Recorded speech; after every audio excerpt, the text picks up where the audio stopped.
Nós vamos falar sobre Apocalipse e o tema de hoje é 144 mil. Muitos distorcem, outros ignoram, outros não entendem sobre o assunto. Mas se você quiser entender sobre esse assunto, hoje é o dia. O ponto de encontro começa agora.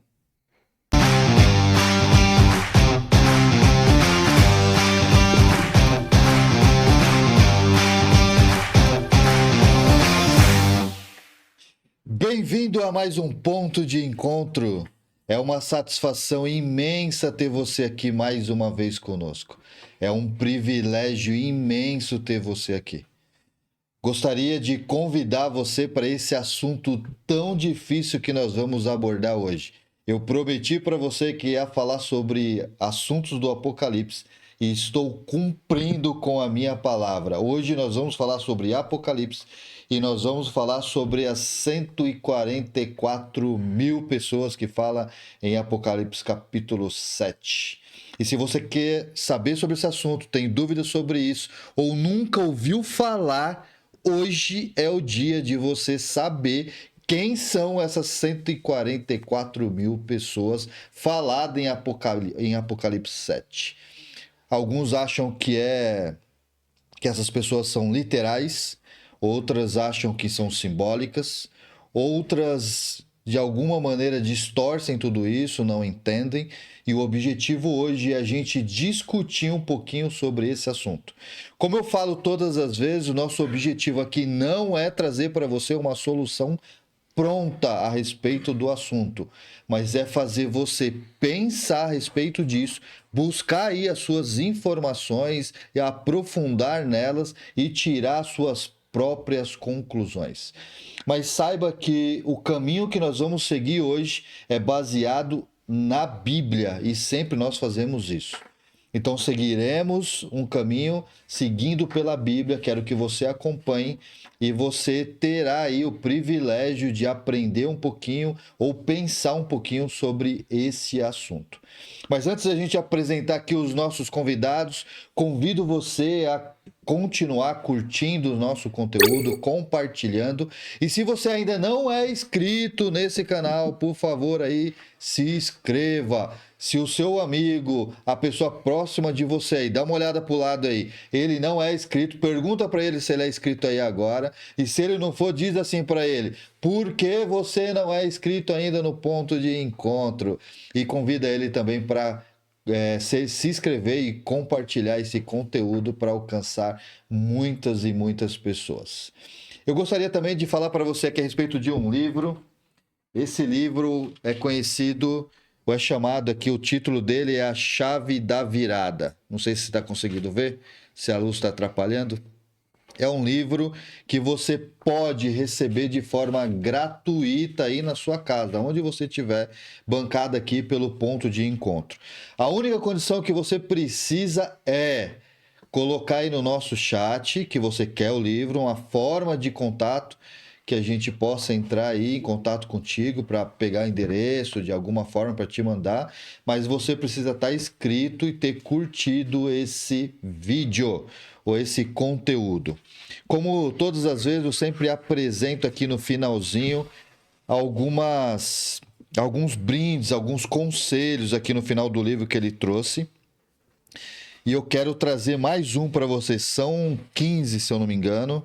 14, e eu vou trazer mais um para você, ó. Presta atenção. O número 13, quando você receber o livro aí, você vai ver. Diz assim, ó: caso haja ressentimento ou conflitos, pense no perdão como uma maneira de aliviar o fardo emocional e avançar. Perdoar traz libertação sem necessariamente implicar conviver com a pessoa que lhe causou mágoa. Perdoe, liberte-se e siga adiante. Esse é um conselho desse livro, A Chave da Virada. Quer ter ele? Curta, compartilha, se inscreva e coloca aí que você quer esse livro para que a gente possa enviar para você completamente de graça. Agora, sem mais delongas, nós vamos apresentar aqui os nossos convidados. Eles já vieram aqui algumas vezes. E a última vez que eles vieram, nós falamos sobre um tema chamado Os Sete Reis. Ou lá em Apocalipse 13 e alguns outros, lá a gente falou sobre isso. Se você quiser saber um pouquinho mais, entra aí nos vídeos que nós já postamos, você vai ver lá os Sete Reis, quem são eles. E a gente discorreu ali um pouquinho explicando quem são esses sete reis. São os papas, se não são reinos. Ali vai falar um pouquinho, se tiver curiosidade, é bem bacana. É um dos vídeos mais vistos até hoje no nosso podcast, o nosso ponto de encontro. E eu tenho certeza, se você não assistiu, vai ser extremamente relevante para você. Ok? Então eu trago eles aqui novamente para falar desse assunto tão complexo. 144 mil. Fernando, tudo bem? Fernando Canadas. Tudo bem. Seja bem-vindo mais uma vez, Fernando. É um privilégio ter você aqui de novo, cedendo o seu tempo para a gente falar de um assunto difícil, mas importante. Com certeza. Obrigado. É um prazer estar com vocês, com a equipe toda. E vamos estudar este assunto aí que não é só a nível de curiosidade, né? É um assunto assim que tem uma importância até de salvação, né? Porque nós temos que fazer parte desse grupo aí. E é relevante aí para os últimos dias? Com certeza. Ah, legal. Nós temos que, se estivermos vivos, né, na volta de Jesus, estarmos entre esse grupo aí. 144 mil. 144 mil. É pouca pessoa demais, hein, meu? Sei não, hein? As proporções mundiais parece ser pouco Se eu mesmo. olhar no mundo aí de... Se for literal, é pouco. Quantos bilhões nós estamos hoje? 6 ou 7 já. Já 7 bilhões de pessoas. Escolher 144 mil para os últimos tempos. É um grupo seleto. É bem grupo seletivo isso aí, né não? bem seletivo. Bem-vindo, Fernando. Obrigado. Privilégio, viu? Obrigado. Prazer demais estar com você. Estamos aqui também com o Alexandre. Alexandre, mais uma vez aí nos ajudando, trazendo aí conhecimento. A gente falou de fazer aí séries, né? Apocalipse. Essa já é a segunda, então. Mas vai ter outras e já é um privilégio imenso aí ter você aqui. Privilégio é meu. É mais uma vez essa oportunidade aqui discutindo com vocês o assunto de fundamental importância, juntamente com o meu colega de longas datas aqui, o Neto. A gente sempre pincelava várias coisas, vários assuntos, e o Apocalipse chama muito a atenção. E vocês estavam falando aqui que eu acho que é uma verdade que nós chamamos de verdade presente, que nós temos que estar falando. Eu sinto aí, vai uma queixa, eu sinto que os púlpitos às vezes não são usados. Devem isso, né? Exatamente. Falar sobre esse assunto, que é um assunto que se diz respeito aos últimos dias, à escatologia bíblica. E nós somos o povo. Aí a gente analisa aí, quem sabe também a gente vai futuramente aí nessa série de Apocalipse estudar as igrejas, né? E aí vocês verificam lá na igreja, no capítulo 3 de Apocalipse, da sétima igreja. Então a gente é o último povo. Então a gente tem que pegar essa última mensagem, última advertência ao mundo, para saber antes que os quatro ventos sejam soltos, né? E o que é esse quatro ventos que a gente tem que saber também, né? É uma pergunta aí. É bem bacana, assim, porque a gente não só está falando sobre o tema, né? Que a gente escolheu, mas a gente acaba entrando também em cada palavra, o que ela significa. Sim, e tal. Isso é bem bacana, tá bem completo essas modalidades assim que a gente está fazendo sobre o Apocalipse. Porque a gente está entrando nas palavras, por que aquelas palavras, da onde veio, o que elas significam, para depois a gente falar literalmente sobre o assunto, né? Alexandre, bem-vindo aí, obrigado mais uma vez. E é um privilégio. Espero que vocês estejam preparadíssimos aí, acho que estão, porque a batalha hoje vai ser forte, porque eu vou pegar pesado aí nesse tema, mas é bom. Que é bem forte aí, mas tenho certeza que vocês vão mandar ver. De Deus. Obrigado. Que Deus esteja conosco aí. Amém. A gente vai falar então sobre o tema 144 mil, que está escrito lá em Apocalipse capítulo 7 e também no 14. E no 14, né? Fala. Legal. Só que antes de a gente falar sobre isso, entrar propriamente dito na explicação, o que é e tal. Vamos ler o texto aí, quem pode ler? A gente podia ler exatamente o capítulo 7 e o capítulo 14, os textos que a gente vai falar sobre ele. Pode ser? Pode. Vamos lá. Quem lê aí?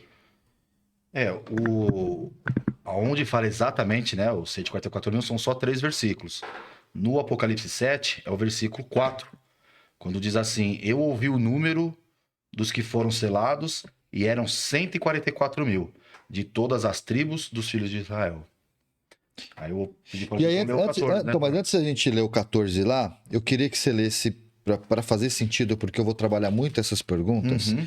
pra gente, antes de chegar no 144 mil, ali o verso do 7, o 1, o 2, o 3, o Sim. 4, o 5, e aí vai falar sobre as tribos, aí fica mais fácil de quem tá em casa, Sim. porque não tem nenhuma simbologia ali falando literalmente. E aí o 9 já vai entrar numa outra coisa, então Sim. vamos trabalhar o 1, o 2, o 3, o 4 e o 5. Vamos. Você Quer que eu pode leia, ler? ou Alexandre? Pode ler. Aí seria depois do 14. Tá.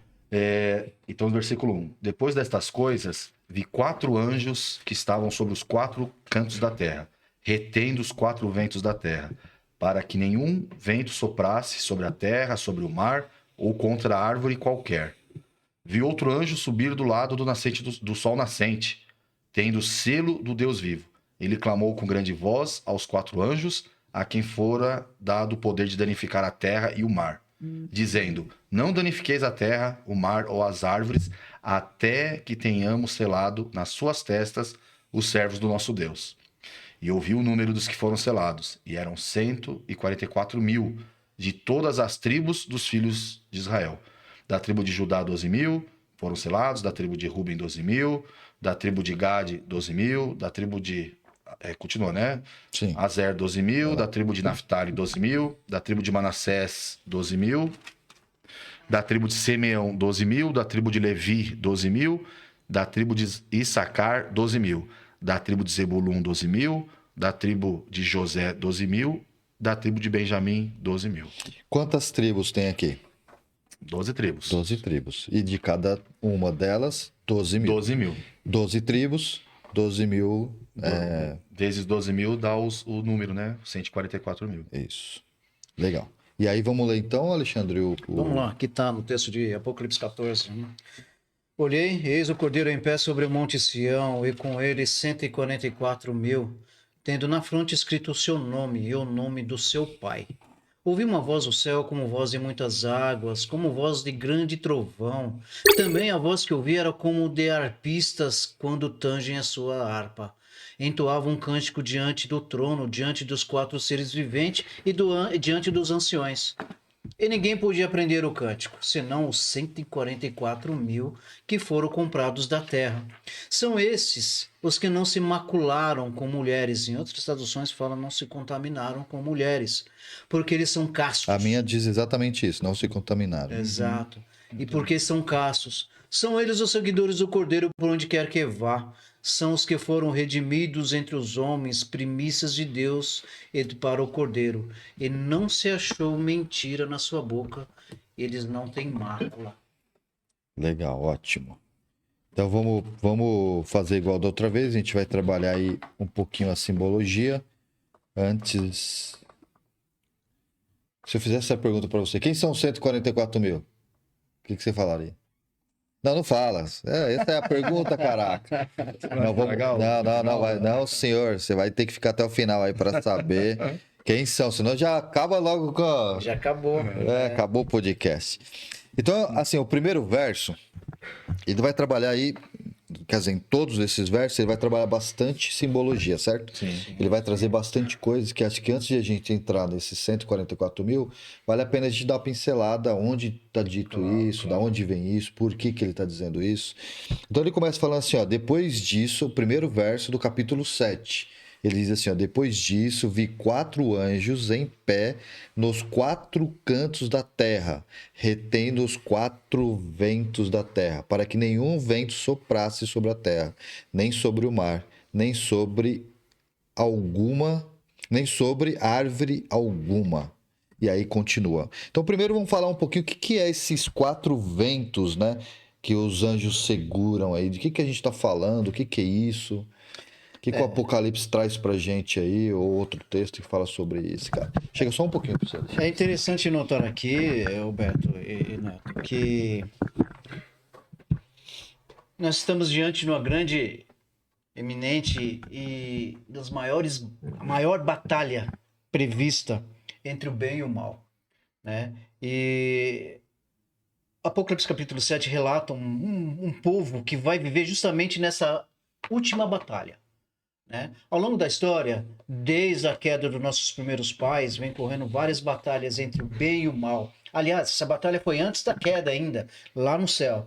E vem se discorrendo ao longo dos anos, ao longo de toda a história do povo de Deus aqui na Terra, a luta entre o bem e o mal. Só que essa batalha é a batalha final, a batalha decisiva, né? E aí Apocalipse vem descrevendo de uma maneira aí uma destruição escatológica que vai vir sobre a Terra, né? E vai ter um povo separado que vai viver justamente nessa catástrofe que está prevista nessa batalha que vai sobrepor aqui a Terra, né? E a gente vê que esses 4 ventos, conforme nós falamos na última vez que estivemos aqui, ventos são contendas, são convulsões, são guerras, onde o povo se tá ali, ó,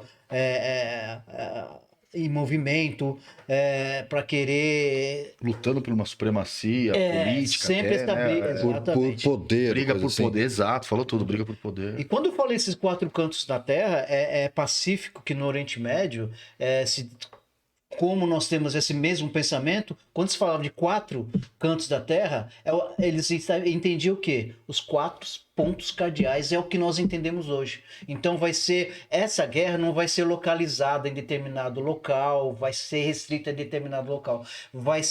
A abrangência dela vai ser mundial. Vai ser nos 4 cantos da terra. E os ventos, conforme nós já falamos aqui quando estivemos aqui da última vez, os anjos estão lá, são anjos poderosos segurando, né? Para que não solte esses 4 ventos.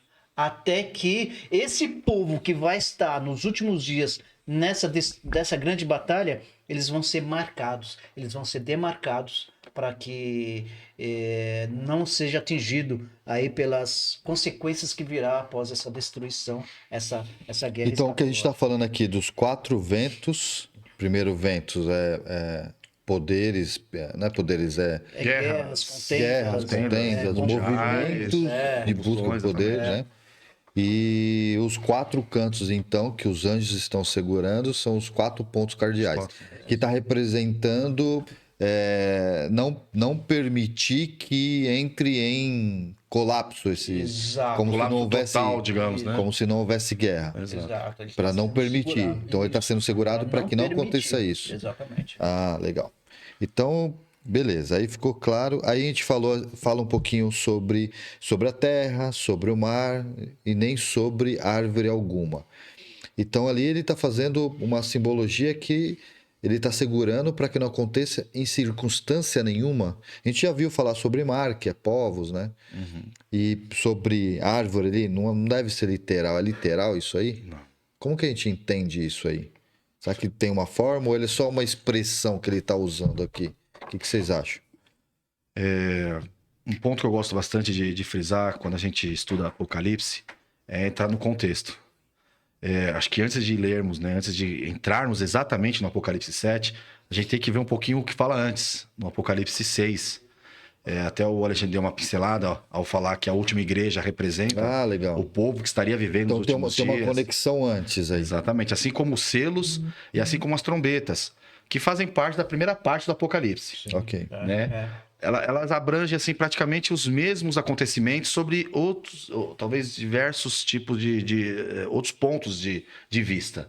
Né? Então, as igrejas falam de um aspecto mais espiritual, os selos fala mais um pouco assim sobre talvez os inimigos, as trombetas também sobre essas contendas, mas abrange praticamente a mesma coisa, sabendo que sempre o último selo, última igreja, última trombeta, se refere a nós. Então, em Apocalipse 6, se a gente lê aqui o finalzinho, quando abre-se o 6º selo, a partir ali mais ou menos do versículo 12, né? Mas vamos ler mais a parte do 13, 14, 15.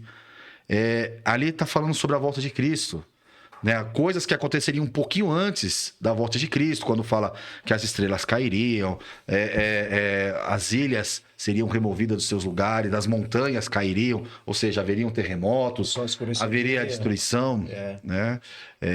Lá no livro de Pedro fala que os elementos iam se fundir, né? como é que se diz? As pedras do tamanho de um talento, como diz ali em Apocalipse. Ou seja, bastante linguagem assim de destruição.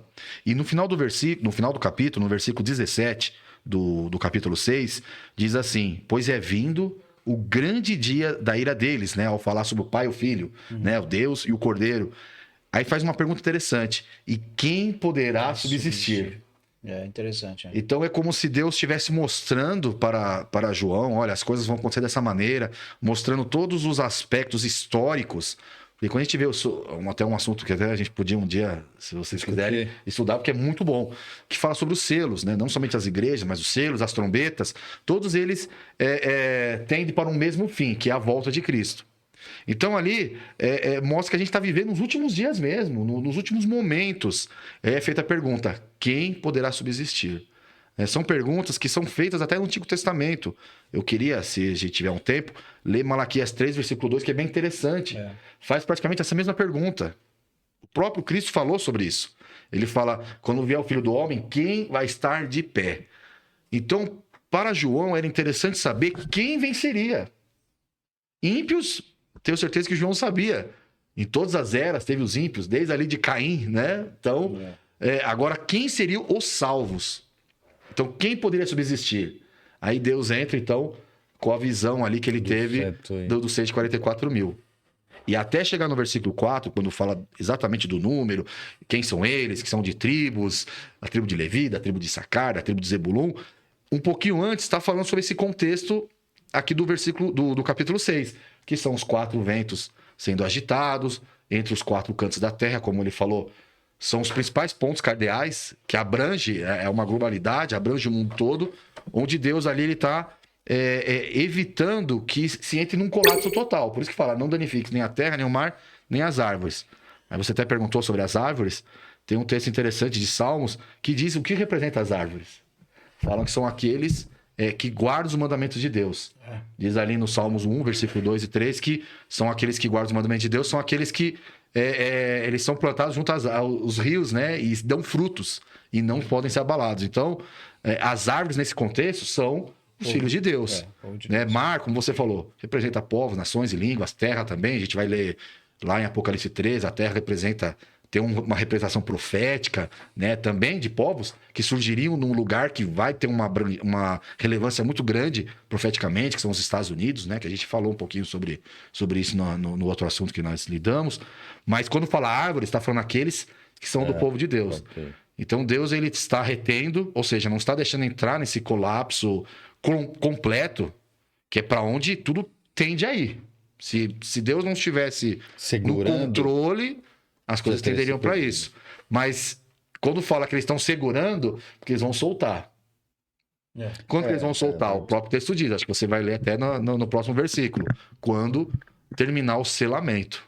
É que assim, talvez se a gente for entrar no selamento, talvez a gente vai avançar um pouquinho no assunto. Não, né? por isso que... então eu nem vou entrar nisso. Aqui a gente parou então nas árvores, né? Sim. E depois no verso 2 ali, então vinha outro anjo subindo do Oriente que tem tido o selo do Deus vivo. Acho que vale a pena, a gente vai entrar no 144 mil, mas vale a pena a gente falar um pouquinho o que é esse selo, né? Muito bem. Antes aqui do selo, só me permita aqui, eu fiz uma comparação aqui, eu queria que vocês que estão em casa, assim, analisassem comigo, terra e mar. Né? Eu achei muito interessante essa junção que eu fiz aqui. Eu falo, terra e mar demonstra aí a universalidade dos acontecimentos. Mais uma vez, não vai ser num local isolado. Não vai ser específico, né? Exatamente, vai ser no mundo inteiro. Aí eu estava verificando, ó, no capítulo 10, João ele contempla um anjo que ele está com um pé na terra e outro no mar, né? Com livro. Né? No capítulo 12, o céu lamenta quando Satanás caiu, ai dos moradores da terra e do mar, que o diabo desceu até aqui. Então, sempre falando terra e mar. E no capítulo 14, que fala das 3 mensagens angélicas, fala o seguinte: adorai aquele que fez os céus, a terra e o mar. Já no capítulo 7, de uma forma mais negativa, fala justamente aqui dos 4 cantos da terra. Né? E Ali no capítulo 13 também fala de uma besta que surgiu na terra e a outra besta que surgiu no meio do mar. Então mostra a universalidade que vai ser esse grande evento. Está marcado uma grande guerra. Então vai ser o mundo inteiro vai estar envolvido nessa última e grande batalha. É essa coisa que eu achei muito interessante, né? Que eu queria dar uma pincelada nesse E sentido. assim, ó, antes de a gente entrar nessa parte da pergunta que eu fiz agora, se a gente for falar assim, imagina Deus soltando os 4 pontos cardeais, os 4 ventos aí, significa assim, tá liberado, né? Pode fazer o que vocês quiserem por um tempo. Mas hoje, a gente olhando assim, só abrindo um parênteses, tá uma janela. Tá. A gente olhando para nossa tecnologia, olhando para o quanto a gente avançou. O cara que tá lá no país do outro lado do mundo, apertou um botão, ele destrói esse negócio duraria uma destruição global? Talvez duraria se todo mundo apertasse os seus botões depois que Deus soltasse. Acho que essa destruição seria assim em minutos, dias, cara. E quem garante que depois que Deus soltar, isso não vai acontecer, vai acabar com o mundo de uma vez e já era, mano. Só uma janela aqui antes de a gente voltar, só porque eu acho que. Mas é interessante mesmo, Roberto. Não é, cara, Se porque a não gente parece. for parar para pensar, aquela bomba que foi lançada em Hiroshima e Nagasaki ali em 1945, quando os Estados Unidos falou, olha, vamos parar de brincadeira, agora quem manda aqui sou eu. Foi esse recado. Foi esse que deu. recado, é. Sim. Foi esse recado que deu. Imagina com a tecnologia agora. Agora tenta imaginar, depois de tantos anos para cá, Bomba química. exatamente, eles conseguem destruir uma cidade, uma nação inteira sem destruir prédio. Uma bomba química lá, todo mundo morre. Então, se a gente for parar para pensar, ainda bem que eu gosto muito no versículo da Bíblia, fala assim: Deus está no seu santo templo, cale-se Cale-se, toda a terra. É. Né? O que ele está dizendo? Eu ainda estou no Tô no comando. controle. Mesmo ele soltando, então, esses 4 ventos, Eu vou estar no comando. Eu vou mandar. eu não vou permitir tudo, é É, isso. E não vai acontecer o que a gente pensa se Deus não estivesse no comando. Se Deus não estivesse no comando, a gente já estaria sido exterminado sem chegar esse tempo aqui. E será que isso aí, então, é uma revelação, essa é a palavra que eu estou procurando, da Terceira Guerra Mundial? É. Então é interessante notar que nós tivemos 2 grandes guerras. A Primeira Guerra Mundial, que lutou pela supremacia de países e colonizando países em busca de riquezas, em busca de supremacia e poder. A Segunda Guerra também, com as suas ideologias também aí. E essa Terceira Guerra, eu acredito que podemos até se dizer assim uma Terceira Guerra, mas essa Terceira Guerra não vai ser tanto em busca de supremacia e poder, mas sim vai ser uma guerra ideológica entre o bem e o mal, tá? Vai haver convulsões entre a natureza, as nações vão estar iradas, as nações vão estar perplexas. E mais o interessante é que a gente vê que nessas 2 primeiras grandes guerras mundiais, a luta foi pela supremacia econômica territorial. Essa Terceira Guerra Mundial, que poderá, a gente fica nesse suspense, nós estamos vendo a maior economia do mundo, com suas tarifas aí, com seus pensamentos aí de restrição de tarifas aí, lutando com a segunda maior economia do mundo, que é a China. Então a gente tem essa sensação de que poderá haver uma Terceira Guerra Mundial. Mas eu quero chamar a atenção, não é para ser a Terceira Guerra Mundial de poder propriamente dito. Essa Terceira Guerra Mundial é uma Terceira Guerra que está acontecendo já há muito tempo, que está de trás das cortinas. É a luta entre o bem e o mal. Essa é a Terceira Guerra. Essa, para mim, é a Terceira Guerra. E que, consequentemente, conforme a gente vai lendo ali, vai ter uma convulsão, sim, material, pela natureza, pelas nações, tudo isso a gente vai estar aí discorrendo. Mas eu acredito que essa Terceira Guerra vamos supor assim, entre aspas, né? É a guerra entre o bem e o mal, chamada aí, que a gente pode até discutir um tempo futuro aí, a questão do Armagedon, a Grande Guerra. Legal. Aí a gente voltando aí, fechando a janela, a gente voltando, eu tinha lido aqui o segundo, como que chama?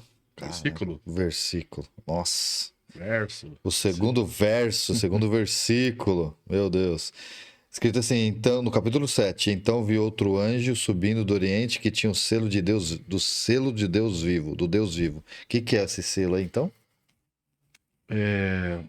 Antes de falar sobre o selo, eu só queria fazer uma observação interessante. O Alexandre falou sobre Apocalipse 12, onde diz que Satanás ele tem pouco tempo, ai da terra e do mar. Isso. A gente consegue fazer uma conexão muito grande com esse versículo que você acabou de ler.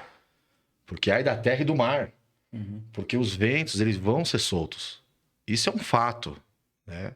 Deus, ele segura o quê? O objetivo, o próprio versículo fala, até que tenhamos selado.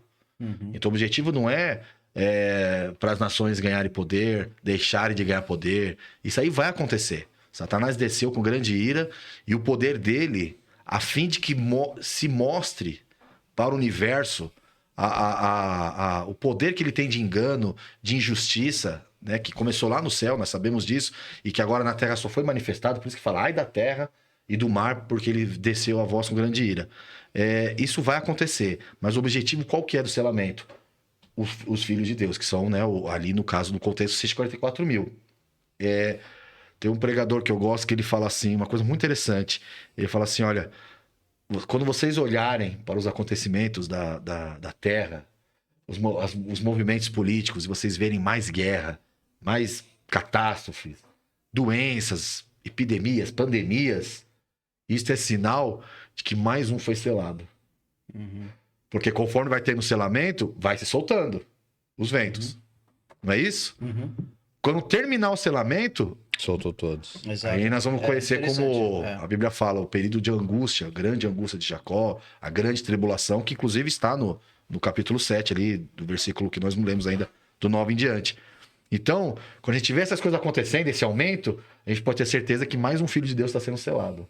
Né? Quando terminar esse selamento, Deus vai falar lá do céu, olha, feito está. Solta. Esse é um sinal de que ele vai falar, olha, pode soltar, porém, nenhuma árvore, né, que são os filhos de Deus, vão ser atingidos. Vão ser atingidos.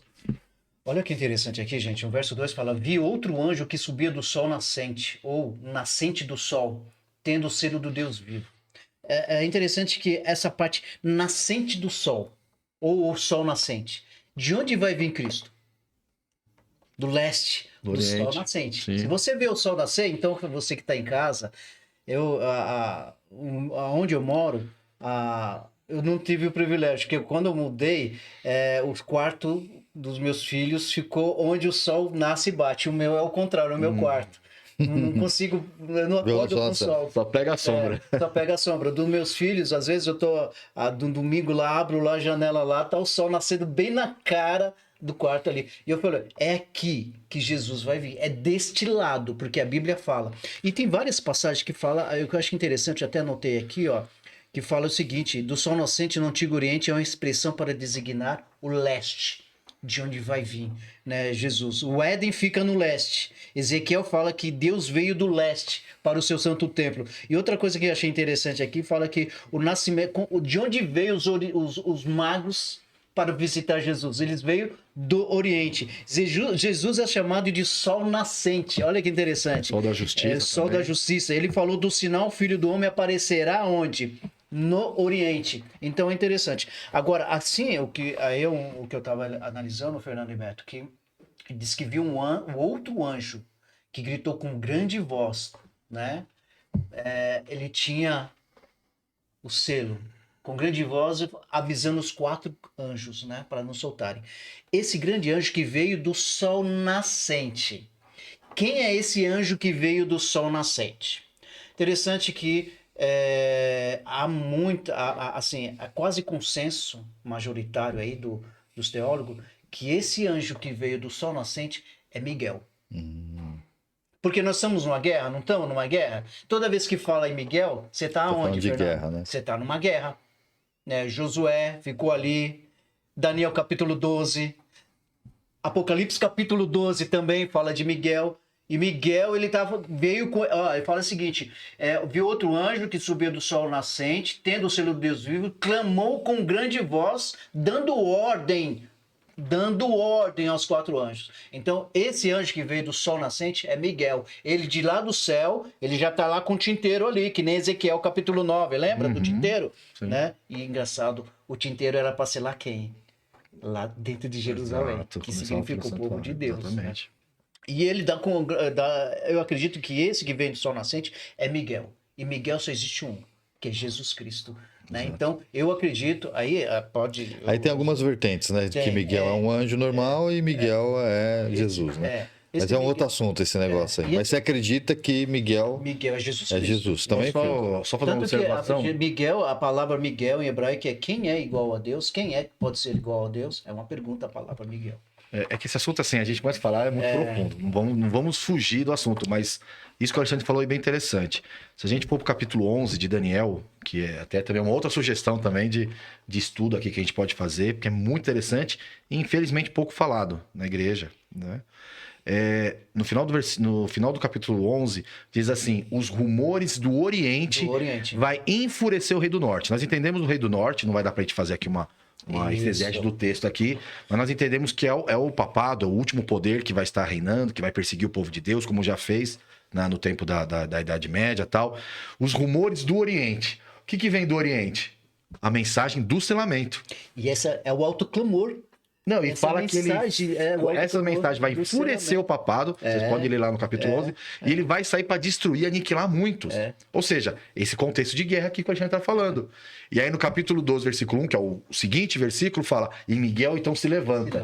Ou logo o versículo seguinte, capítulo Miguel seguinte. É uma palavra que são poucas vezes que é falada na Bíblia, o nome Miguel, que significa quem é como Deus, ou seja, é um nome que denota um certo desafio. Quem é como Deus? Cristo é. Cristo é Deus.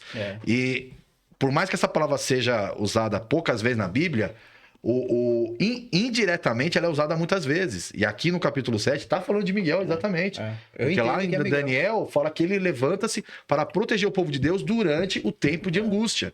Capítulo 12, versículo 1. Está implícito ali. Ele não está explícito, mas está implícito ali. Miguel aqui, ó. Porque não é ele que vai defender o seu povo. Então, quando essas coisas estiverem acontecendo e o povo estiver para entrar no período de tribulação, de angústia, qual nunca houve desde que há mundo, Miguel então vai se levantar para proteger o povo de Deus. E quem ele vai proteger? Esses que nós vamos já daqui a pouco. Então aqui, ó, só para assim, eu preciso alinhar o raciocínio, porque assim, as pessoas que estão assistindo têm diversos nivelamentos de entendimento sobre o Apocalipse e sobre alguns outros textos fora também dele, né? E se a gente não meio que nivelar, a gente vai falar vários textos e aí o pessoal vai se perder. Confundir. Então a ideia é a gente dar uma construída nisso. Por isso que eu estou indo para e passo ali, para a gente poder ir nivelando, subindo o conhecimento. Então, ali no capítulo 2, no versículo 2, então vi outro anjo subindo do Oriente, que tinha o selo do Deus vivo. Primeiro nós estamos falando de Miguel, é isso? Aqui é Miguel falando. Sim. Ok. E o selo do Deus vivo é o quê? Aí nós entramos na mensagem do sábado. Começa a entrar numa mensagem do sábado, que a gente não vai abordar exatamente agora. Os mandamentos de Deus de uma forma geral. É assim que a gente crê aqui, certo? Legal. E ele brandou em alta voz aos 4 anjos a que havia sido dado poder para causar dano à terra e ao mar. Isso. E aí ele está dando aqui um grito, uma ordem para esses 4 para fazer o quê? Para não danificar. E aí no versículo 3 já está mostrando qual a ordem que Miguel está dando a esses anjos. Exato. Eles foram lá para fazer algo e Miguel entra e fala assim, não é a hora, certo? É isso. Espera, e aí ele dá uma ordem dizendo aqui no capítulo 3, ou seja, ele tinha poder sobre aqueles anjos. Então ele fala assim, não danifique a terra, nem o mar, nem as árvores, até selarmos na testa os servos do nosso Senhor. Então a condição de ele não soltar naquele momento era primeiro o selamento. Isso. E aí o selamento tem uma condição para ser selado, que a gente vai falar depois. Mas então, só não é soltado porque primeiro precisava o povo de Deus ser selado. Sim. Essa era a condição, certo? É isso. Perfeito. Legal. Aí vem o capítulo 4 dizendo que aí começa a entrar então, no versículo 4. Então ouviu o número dos que foram selados, ó. Então ele deu um grito e falou assim, não faça nada, até que seja selado. Na sequência disso, que é o verso 4, diz, então ouviu o número dos que foram selados, isso, que era esse que ele estava falando. Quer dizer que acabou o selamento ali então. Acabou já, selados, exatamente. Já está falando no passado, certo? Foram selados, aconteceu. 144 mil de todas as tribos de Israel, e aí mostra as tribos falando na sequência. Então agora, a gente não vai falar o que é o selamento, Não sei se a gente vai conseguir entrar nesse tema, porque a gente precisa explicar várias outras coisas, talvez a gente vai dar uma fugida. Então, mas agora a gente entra, propriamente dito, nesse conceito dos 144 mil. Sim. Então, quem são os... e quando viverão esses 144 mil? Essa é a pergunta. É interessante aqui notar que a respeito do selo, né? O selo é uma marca de propriedade. Por exemplo, como Boa, é que Alexandre, boa. como é que eu- Pra que precisa de selo, Você né? entendeu? Boa. Como é que eu sei que essa caneca aqui pertence ao Beto ou ao ponto de encontro aqui, né? Porque você deixou selado aqui. Eu não vou poder levar para casa isso aqui. Ainda não, Senhora. Um dia, talvez, eu vou dar isso de Tô brinde. esperando. Né? Por quê? Porque isso aqui é o seguinte, pertence a alguém. Isso, eu olhando isso aqui, já está caracterizado. É do Beto. Ah, é do programa do Beto. Ó, que legal. O Peri, que sempre dá aquela bolinha lá, que tal. Também. Eu já sei, porque tá selado aqui. Então, quando eu falo o selo é a marca da propriedade de alguém. Né? Sabia, minha Bíblia aqui tá o meu nome aqui, é uma espécie de um selo. É minha propriedade. E quando Deus está fazendo isso, ele está falando que esse povo dos últimos dias é propriedade dele. Eu gosto muito de um texto que fala o seguinte, é 2 Timóteo 2,19. O Senhor conhece aqueles que são seus. Eu acho isso fantástico. Eu sou de Deus, cara. Você entendeu? Porque eu sou propriedade de Deus. O Senhor conhece aqueles que são seus. É Paulo falando para o jovem pastor Timóteo, 2 Timóteo. É uma coisa interessante. Quando é que você é selado? Pergunta. Quando é que você é selado? Quando você aceita Jesus como seu Salvador, você é selado pelo Espírito Santo. O Espírito Santo sela você. Você passa a ser de propriedade exclusiva de Deus. Esse selamento de que fala desse povo exclusivo que vai viver nessa grande guerra que está para acontecer é aquele selo final. Ó, você já está salvo. Você já está selado. E aí as pragas que caírem sobre a terra reconhecerão que não vão poder atingir esse povo que está selado. Então, mas aqui, tá, você criou uma dúvida agora em mim. Vamos lá. O povo selado dessa época, pelo que você acabou de dizer agora, selou agora é meu, significa que, entre aspas, não haverá mais pecado com eles. Eles não pecarão mais. Ou seja, já está selado para Deus. É isso. Esse foi um ponto importante, depois eu vejo com o entendimento do Neto. Eles não vão pecar mais. Não vai ter tempo mais de pecar. Mas eles não vão ter essa consciência, porque eles estão ainda em carne pecaminosa. Isso não mudou. Isso não Apesar mudou. de estar selado. Apesar de se estar selado, Neto, Beto, Ele não sabe que está selado? sabem. Mas o problema dele é que a natureza deles de pecaminoso é que vai gerar essa angústia de Jacó. Por isso que vai ter angústia.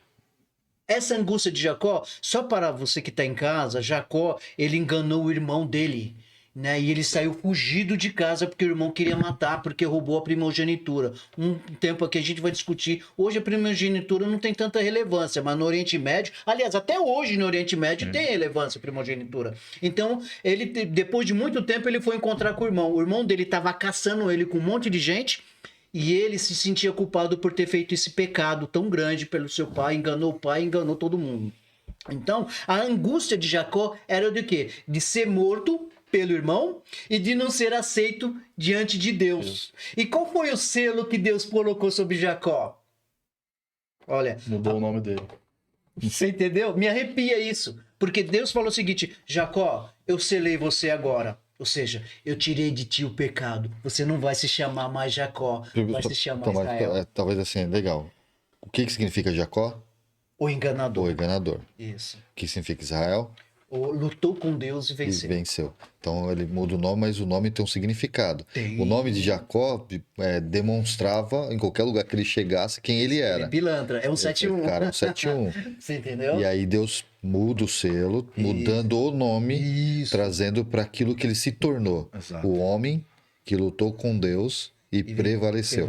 Que está lá também na mesma história, se for lá ver essa parte da história. Isso, perfeito. Antes de ele se encontrar ali com o irmão, a angústia que ele estava, ele tem uma briga ali com Deus, né? E ali com um anjo, ali na Bíblia fala um anjo. Alguns teólogos acreditam ali que era o próprio Jesus, Deus, né? Jesus. Outros acreditam que é anjo, cada um, tô tranquilo. Mas de alguma maneira ali o anjo toca na coxa dele e aí transforma o nome dele, acontece aquele negócio que é muito legal. Mas assim, essa angústia que é essa angústia de Jacó, a gente não leu em lugar nenhum até agora. Da onde você tirou esse negócio, cara? A tribulação. O povo, eles vão estar selados, esses 144 mil, mas eles não vão estar livres da grande tribulação. E a gente pode ir lá em Daniel capítulo 12, que o povo vai passar pela grande tribulação, a angústia, como nunca houve desde que Então, houve nação. Legal, então vamos fazer essa conexão Pode com ser, esse, pode sabe, ser. vamos fazer essa conexão com esse texto, Daniel para capítulo o pessoal 12. fazer essa conexão, saber que essa grande tribulação tem a ver com isso que a gente está fazendo agora. Perfeito. Aí eu vou explicar depois, Beto, a respeito dessa questão do pessoal que vai estar selado e não vão estar pecando. Legal. Que isso é muito importante. Eu gostaria de falar um pouco sobre isso. Tá. Só para entrar, já que a gente já entrou Tá, nesse tá. assunto, é um assunto assim bastante controverso na igreja. Eu creio, pelo que eu já estudei da Bíblia, temos indícios na Bíblia disso, e principalmente no Espírito de Profecia, que mostra que aqueles que estarão vivendo na volta de Cristo, que não experimentarão a morte, eles vão obter uma vitória sobre o pecado. Como entender isso? Aí as pessoas começam a ir para vários Isso. pontos, perfeccionismo e tal. Como a gente entende isso? A própria Bíblia fala, período do tempo de angústia de Jacó. Se a gente entender o que aconteceu com Jacó, a gente vai conseguir entender o que vai acontecer com a gente. Perfeito. Jacó, ele estava sob o peso de um remorso devido ao que aconteceu, um arrependimento com o que ele fez não somente com o irmão dele, mas com o pai dele, porque ele enganou o pai dele. Ele enganou o pai dele. Né? O irmão, ele fez ali uma troca injusta, né? Ó, vou te dar ali um Mas prato de enganou o comida pai. e você vai me dar primogenitura, que era uma coisa muito importante. Ela não envolvia somente uma porção dobrada da herança do pai e tal, mas principalmente era dali que viria o Messias. O primogênito ali Ele recusa de Abraão, da descendência de Abraão, seria aquele que geraria o Cristo. E ele queria isso para ele. Então ele se preocupava muito com isso. Mas enfim, Tinha uma promessa falando sobre isso. mentiu seria pro dele. pai dele, né? Porque ele fingiu ser o irmão. Então ele estava sob o peso da culpa. Só que se a gente estudar sobre a vida de Jacó, vocês vão ver que lá no capítulo 32, um pouco antes do 32, na verdade, ele foi perdoado por Deus.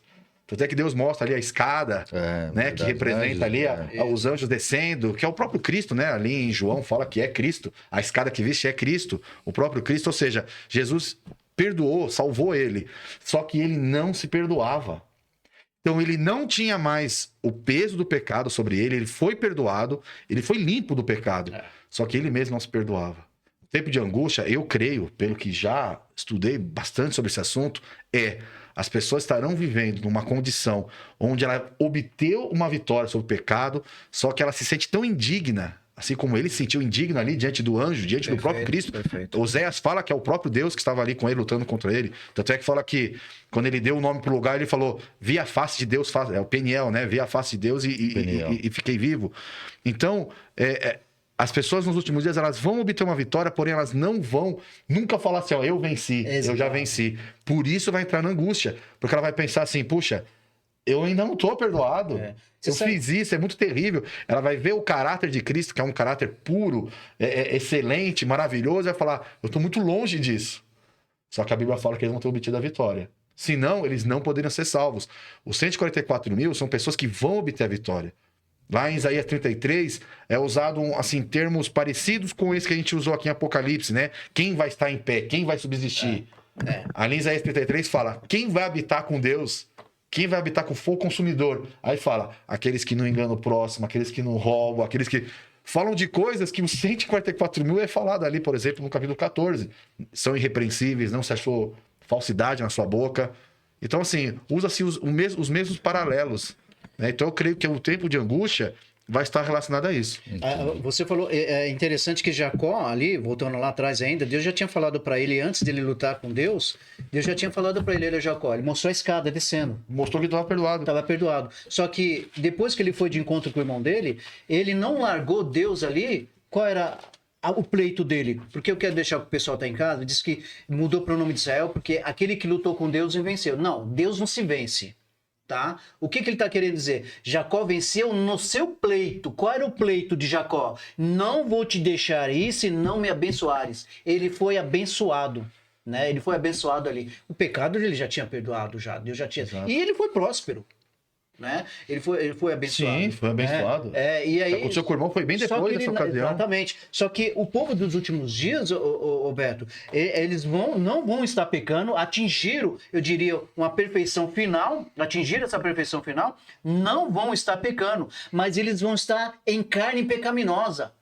É a mesma coisa que Jacó sentiu. Sim. Não pecou, não estou pecando mais, porque também não vai ter mais tempo de pecar, porque Também. vai ser tudo simultaneamente ali.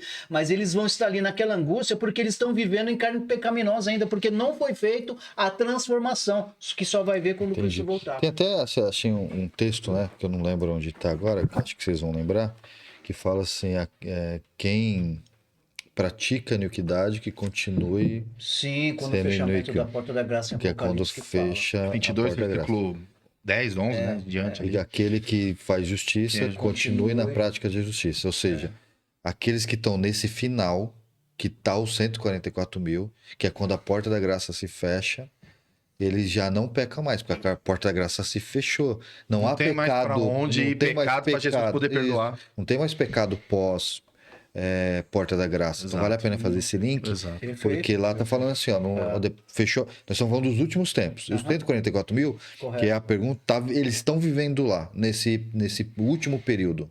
É lá que está acontecendo essas Isso, coisas, a angústia perfeito. e tal.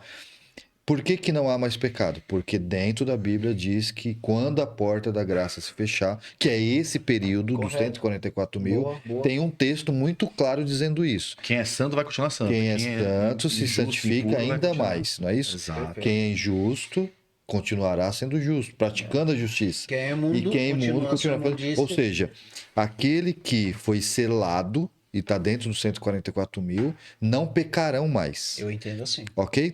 A Bíblia é muito clara sim, nisso. sim. E aquele que pecou e perdeu, não foi selado, Não vai mais poder também se não tem mais agora a salvação, segundo esse texto. claro, Então, porque- dentro desse 44 mil, é isso que está acontecendo, certo? Roberto, eu queria falar exatamente sobre isso. Apocalipse 7, até o versículo que nós lemos, até o 3, né? Vamos entrar no 4 agora. Diz que anjos estão segurando. Nós temos que entender também agora um pouquinho a simbologia. Anjo significa mensagem. Quando falamos do selo, que Mensageiros, envolve né? não somente o sábado, mas os mandamentos. Os mandamentos, por exemplo, lá em Isaías 8, versículo 16, fala que o selo de Deus são os mandamentos de Deus. Né? E lá em Ezequiel fala que o sinal, ou selo de Deus, é o sábado. Então, haverá uma mensagem sobre o sábado. Sim. Aí a gente pularia lá para Apocalipse 14, quando fala que é a mensagem daqueles que vão adorar o Criador com o selo dele, que é o característico do Criador, que é o selo, que é o saldo, que é onde ele descansa da sua criação. E também ele fala do selo também do inimigo. O sinal dali do papado, da besta e tudo mais. E aqui no versículo 3 diz assim: não danifiqueis a terra, o mar ou as árvores, até que tenhamos selados. Até este momento, a porta da graça está aberta. Tanto é que quem está no mar e na terra pode se tornar uma árvore. E quem é uma árvore pode, de repente, ir para o outro Você viu lado. aqui, ó, só para quem está assistindo a gente, talvez não entenda esse contexto, o que é Porta da Graça? Porta da Graça é um momento, o fechamento da Porta da Graça é um momento que Jesus deixa de praticar Interceder graça. pelo homem, exatamente. Que é interceder pelo homem. Exatamente. Se a gente for entrar lá por que é isso, aí é outro Teríamos que podcast, estudar sobre santuário, vai entrar né? lá, mas acredite, em um outro momento a gente vai estudar sobre isso, mas a Porta da Graça é o exato momento, quando ela se fecha, onde não há mais intercessão Isso. de Cristo pela humanidade. Se não há mais intercessão, não há mais perdão, segundo a Bíblia, né? Isso. Fecha ali. Então, quando a gente está falando, você está comentando aí, fechou a Porta da Graça, significa que Jesus deixou de interceder pela humanidade. Ó, um exemplo bem simples é o que a gente estava conversando aqui um pouquinho antes de começar o podcast. As virgens, lá de Mateus versículo 25. Então, todas elas foram, que iriam encontrar-se com o esposo, né? Nós sabemos que o esposo representa Cristo, lá em Apocalipse 19, fala que o esposo fala para a noiva, que é a Nova Jerusalém e tal. E elas estão buscando, então, esse noivo, só que chega um momento que 5 estavam preparadas e 5 não. Resumidamente é isso. E quando essas 5 vão ali para tentar entrar, diz que a porta é fechada. E Jesus fala assim, ó, não vos conheço. Isso é o quê? Uma simbologia Não somente esse texto, tem tantos outros textos, tem a parábola das bodas, né? Quando tem aqueles vários queriam textos, entrar e não podiam conseguiram. entrar. A Bíblia é recheada, né? Se a gente estudar o dilúvio, né? Fechou-se a porta ali da arca, os ímpios não podiam entrar. Então, haverá um momento em que o perdão, a graça, ela vai Que é terminar. o finish. Né? Infelizmente, muitas igrejas não falam sobre isso. É como se Jesus, então, fosse interceder pelo resto da eternidade. Não é assim. Vai chegar um momento que ele vai deixar de interceder. E quando ele deixar de interceder, entra lá em Apocalipse 22. Aqueles que estão santos vão continuar sendo santos, não se perdem, não se tornam injustos nem ímpios. E aqueles que são sujos não se tornam mais santos, vão se perder. Por isso que aqui no capítulo 7 fala isso. Não danifiqueis nem a terra, nem o mar, nem as árvores, até que tenham selado. Ou seja, haverá uma mensagem, porque são anjos, significa mensageiros, né? Mensagem. E essa mensagem envolve o selo de Deus, o selamento. Não vamos entrar aqui em todo o contexto, mas sabemos que é uma mensagem principal sobre os mandamentos de Deus sobre o sábado. Haverão aqueles, então, que vão guardar o sábado e haverão aqueles que não vão guardar. É que assim, o selamento, a gente não vai entrar no tema, no selamento. Tem uma crença adventista que fala que esse selamento tem a ver com o sábado, tem a ver com a questão dos mandamentos. Mas a gente não vai entrar nesse tema agora, porque para a gente entrar nesse tema, a gente teria que explicar outras coisas. E o objetivo não é isso. Então entenda que vai ser selado e selado de alguma maneira, isso. E aí, em um outro momento, a gente entra por que a gente acredita que esse selamento é os 10 mandamentos, é um sábado, por que a gente pensa dessa forma, para que você tire as suas próprias conclusões. Sim. E aí, quando então chega no versículo 4, fala assim: eu vi o número dos que foram selados. É que nem falou. Se foram selados, é porque então acabou o selamento. Se acabou o selamento, então quem está dentro vai estar dentro e quem está fora não entra mais. Não vai entra tá mais, fora, acabou. né? E aí entra então no assunto, ó. E esses que foram selados, ou seja, os que estão salvos, são 144 mil. Eu vi o número, 144 Então, mil. ele não tem dúvida nisso, né? Ó, eu vi 144 mil. Quem são esses 144 mil? Aqui está dizendo que quem são, ele explica logo embaixo. Não tem dúvida, porque ele está escrevendo aqui, ó. É 12 de uma tribo, 12 de outra, 12 de outra, 12 de outra, 12 de outra, 12 de outra. E se você pegar essas 12 aqui, 12 de 12, 144 mil. Então ele está dizendo que é 12 mil. Então ele está dizendo que é a tribo de Judá, de Ruben, que são os filhos de Jacó, certo? Sim. Exceto Manassés Efraim e Efraim. Efraim não está aqui, né? Manassés, que aparece, que é o filho escolhido lá, né? De José, que Jacó escolhe, coloca no lugar. E ele entra como uma da tribo porque uma caiu fora e tal. Isso. Aí tem uma história gigantesca bacana.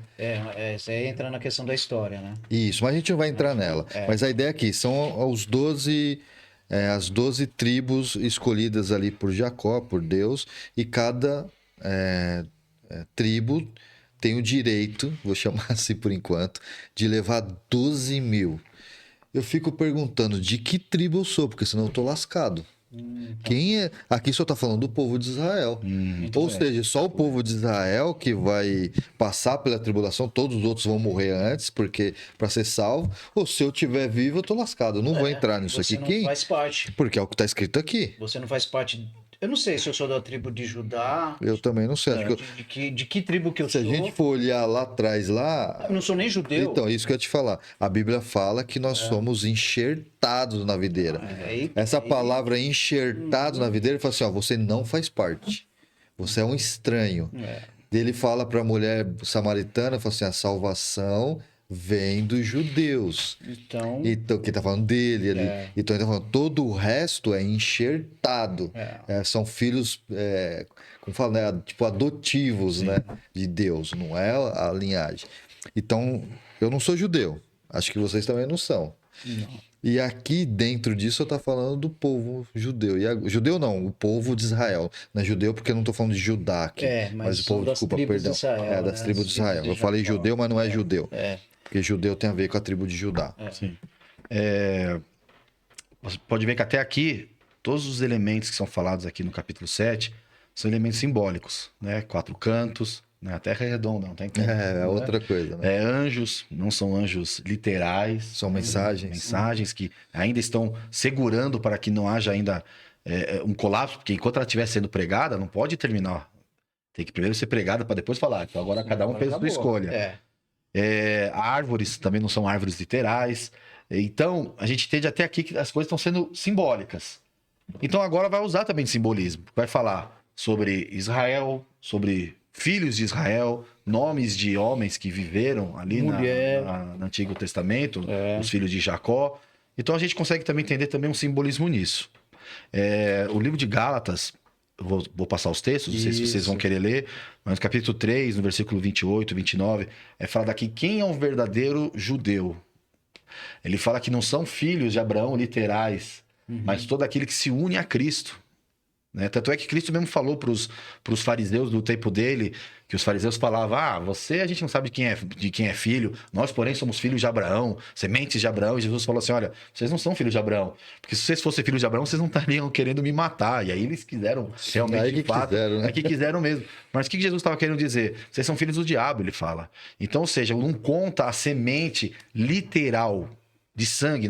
Nenhum de nós aqui temos sangue, pelo menos eu não tenho sangue judeu, muito menos de sangue do próprio Abraão, né? Filhos de Abraão, da onde veio as tribos e tudo mais no futuro. Então, mostra que no Novo Testamento, agora Israel já não representa uma nação política, geográfica. Tanto é que Israel hoje em dia é uma nação que praticamente vive em desgraça. Estado de Israel. Parece uma terra amaldiçoada, porque eles mesmos se amaldiçoaram, né? Caia sobre nós o seu sangue, quando eles falaram ali na crucificação de Jesus. E eles estão, infelizmente, sofrendo essa pena até hoje. Mas agora Israel, segundo o contexto de Gálatas, Romanos também, Paulo fala bastante sobre isso. Posso também passar os textos, Romanos capítulo 2, Romanos capítulo 9. Gálatas então, 6, Paulo sempre quer ensinar isso, principalmente para os gentios, porque os gentios eles eram excluídos ali das congregações, das sinagogas. Olha, agora todos são um em Cristo, não há judeu, não há grego, ele fala, não há homem, não há mulher. Então ele fala que todos que se unem a Cristo são descendência de Cristo. Ele fala também certa vez, olha, não é a circuncisão que vale. Ele fala da circuncisão. Mas tem a circuncisão do coração. Então o que Paulo ensinou ali nas suas epístolas? Que um verdadeiro judeu é aquele que se une a Cristo. Porque se a gente for ver, quem são aqui as tribos hoje em dia? Para poder. Nesses 154 mil vão ser pessoas que estarão vivas depois que terminar o selamento, antes da volta de Cristo. Então, de onde vão tirar? Tanto é que no Novo Testamento nem se usa mais tribos, né? Isso foi uma linguagem assim, só um parênteses, Fernando, Alexandre. Tem aí algumas linhas teológicas, né, de defesa, inclusive do próprio povo judeu, do terceiro templo. Né? E a maior dificuldade, então, é encontrar quem são os levitas para poder fazer o serviço do templo, o terceiro templo. E aí tem alguns que sabem pelo sobrenome e tal, e outros que se perderam. Se perderam, praticamente. Porque assim, contextualizando exatamente o que você está falando aí, de a gente não saber quem é essa galera mais, né? Se de repente se tornasse uma linguagem literal, as coisas se complicam um pouco, porque o capítulo todo está usando uma linguagem simbólica. Né? Então ali realmente são homens, mas não somente homens, lógico, mulheres, mas não descendentes literais. Cristo nunca defendeu que a descendência literal, no Antigo Testamento mesmo, Deus também nunca defendeu que a descendência literal de Abraão seria salva. Tanto é que eles foram deportados tanto com a Síria, como também depois com Babilônia. Ou seja, Deus mostrou que não é dessa maneira que funciona o reino dele. Seriam aqueles que se uniriam ao próprio Cristo. Né? E a tribo toda ela se perdeu ao longo da diáspora judaica. Tanto é que depois da Segunda Guerra Mundial, 3 anos depois, que a Segunda Guerra Mundial terminou em 1945, em 1948 criou-se o Estado de Israel. Sim. O Estado de Israel é de 1948. Até então, onde é que estava Israel? Estava aí, disperso. Disperso, totalmente. Não tinha. E reconhecido há pouco tempo, né? É que nem o Alexandre falou no começo. É uma linguagem assim que envolve guerra, que envolve batalha. Lá em Números capítulo 31, se quem quiser ler, lê ali do versículo 1 até o versículo 5, 6 mais ou menos. Isso. Deus ele convoca os israelitas para batalharem ali contra, acho que, se não me engano, os moabitas, os midianitas, porque eles tinham ali guerreado. Eles tinham impedido a travessia do povo de e Deus tal. lá. E aí ele fala assim, convoca 1000 de cada tribo, ele fala. São 12 tribos. Isso. Ali na ocasião 12 mil, porque o contexto ali favorecia 12 mil pessoas. Em Apocalipse, as coisas vão sendo abrangentes. Então, já não está falando de uma pessoa literal, né? Quando fala besta, está falando de um sistema. Então, a gente tem que abranger. Agora, os 4 cantos. Então, ou seja, agora vai ser abrangido. Por isso que fala. Então, agora vão ter 12 mil de cada tribo. Mostrando apenas o quê? Não vai ser só 1000. Não vai ser só 1000, 12 mil. Mas Vou abranger. Qual que é a principal lição disso? Que Deus está convocando os seus filhos para enfrentar uma batalha. É uma batalha física? Eles vai sair com lanças, espada, para igual eles fizeram lá com os moabitas ou medianitas, agora não lembro o contexto. Não, agora é uma batalha espiritual. Mas o Amargendo lá na frente, que a gente vai estudar no outro dia, fala que o bicho vai pegar ali, mano. E é uma batalha espiritual lá também. Interessante. É uma batalha espiritual. Alguns acreditam, tem uma linha de raciocínio que diz que é uma guerra literal, né? Mas não vamos trabalhar isso agora. Mas assim, eu tô dando um gostinho aí, porque a gente vai trazer depois. Acho interessante mesmo. E o que eu vejo aqui... É literal ou não? O que eu vejo aqui, desses 144 mil, diz que na sua boca não se achou engano. Legal. Né?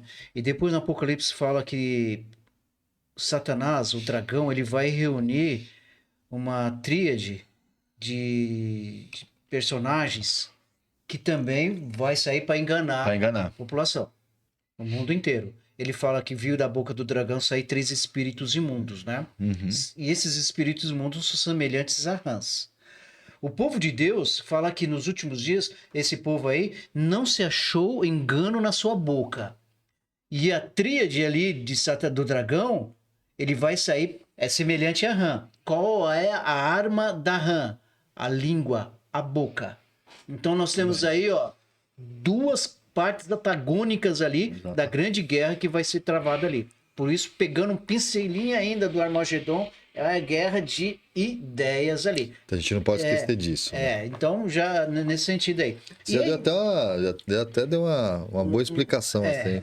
E outra coisa que eu queria chamar a atenção é o seguinte, a da literalidade dos 144 mil ou simbólico, né?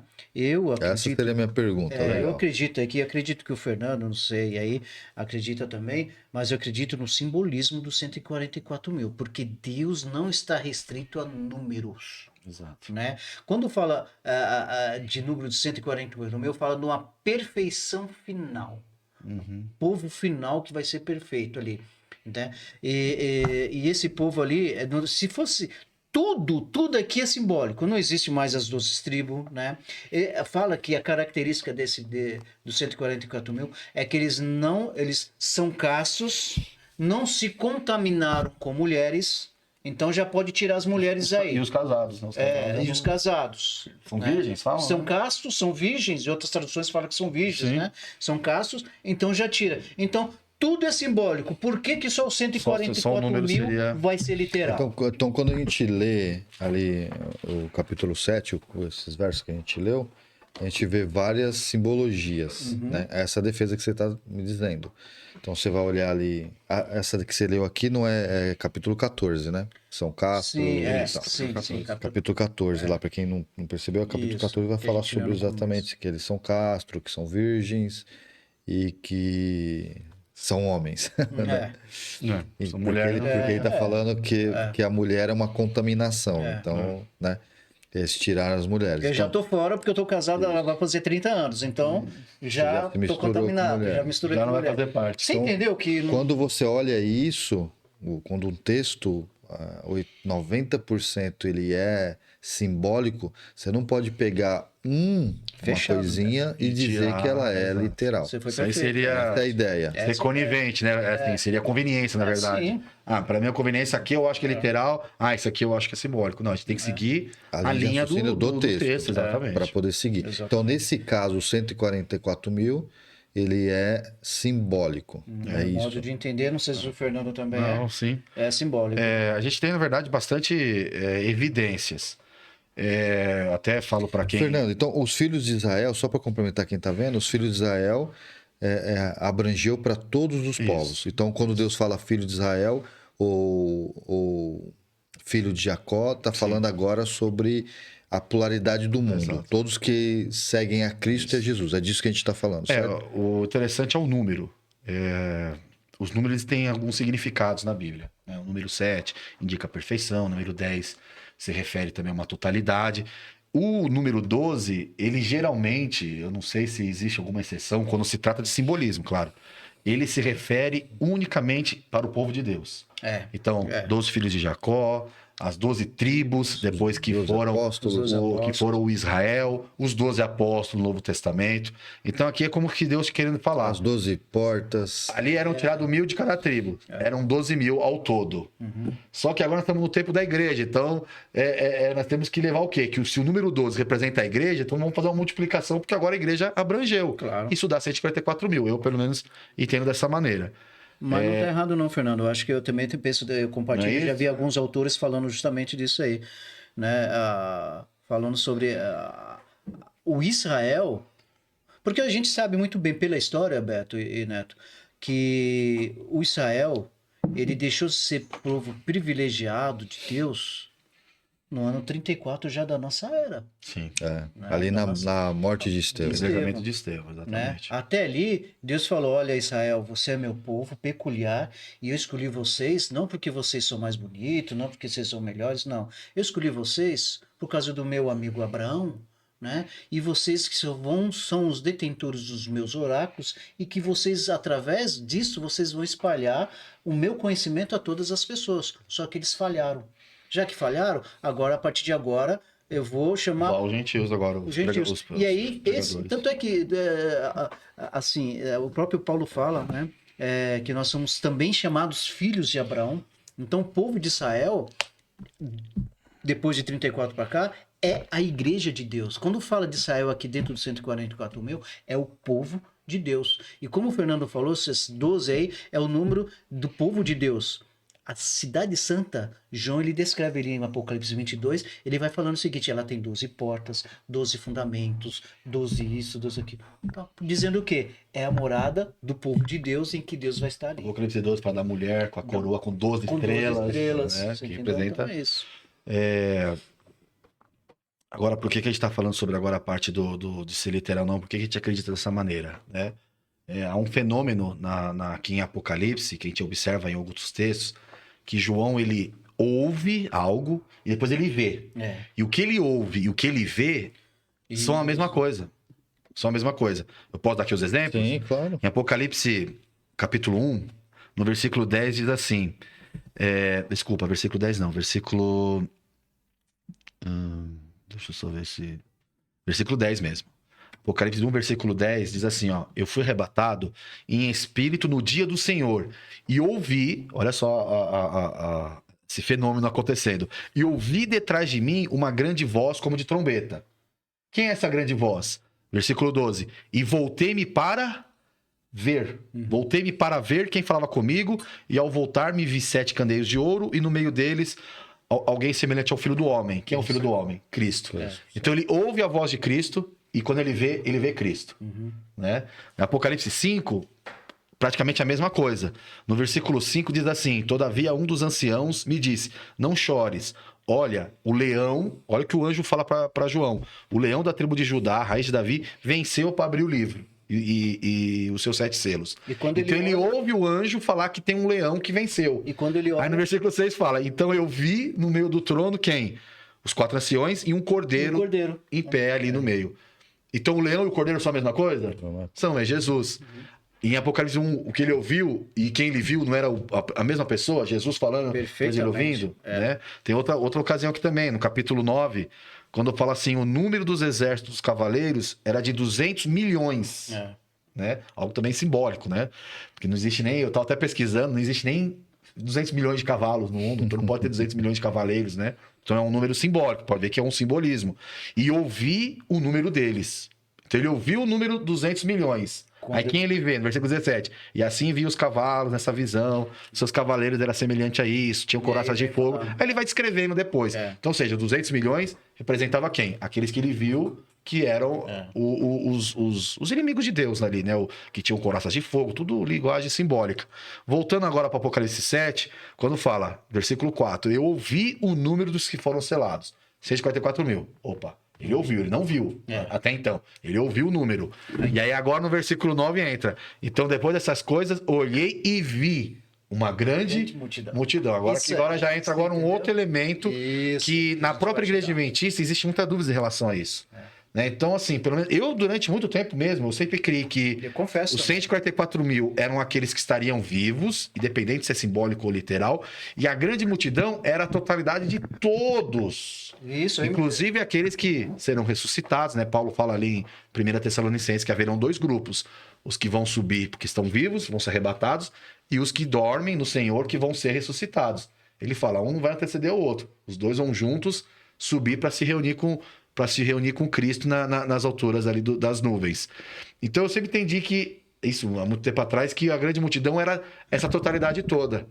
Mas aqui, se a gente for ver por esses exemplos que a gente deu, da maneira como João ouvia e via algo, a gente vai ver que, na verdade, os 144 mil é a grande multidão. Então, eu pensava assim também, mas você vê, aí mais uma vez o pessoal de casa, como a Bíblia, ela mesmo se explica, né? Antigamente eu pensava assim, vai ter dois grupos. E eu vi até alguns falando o seguinte, eu fazer parte dos 144 mil, vou passar pela grande tribulação, prefiro fazer parte da grande multidão. E entra lá porque tu não tá entrando mesmo. Peraí, é a mesma coisa.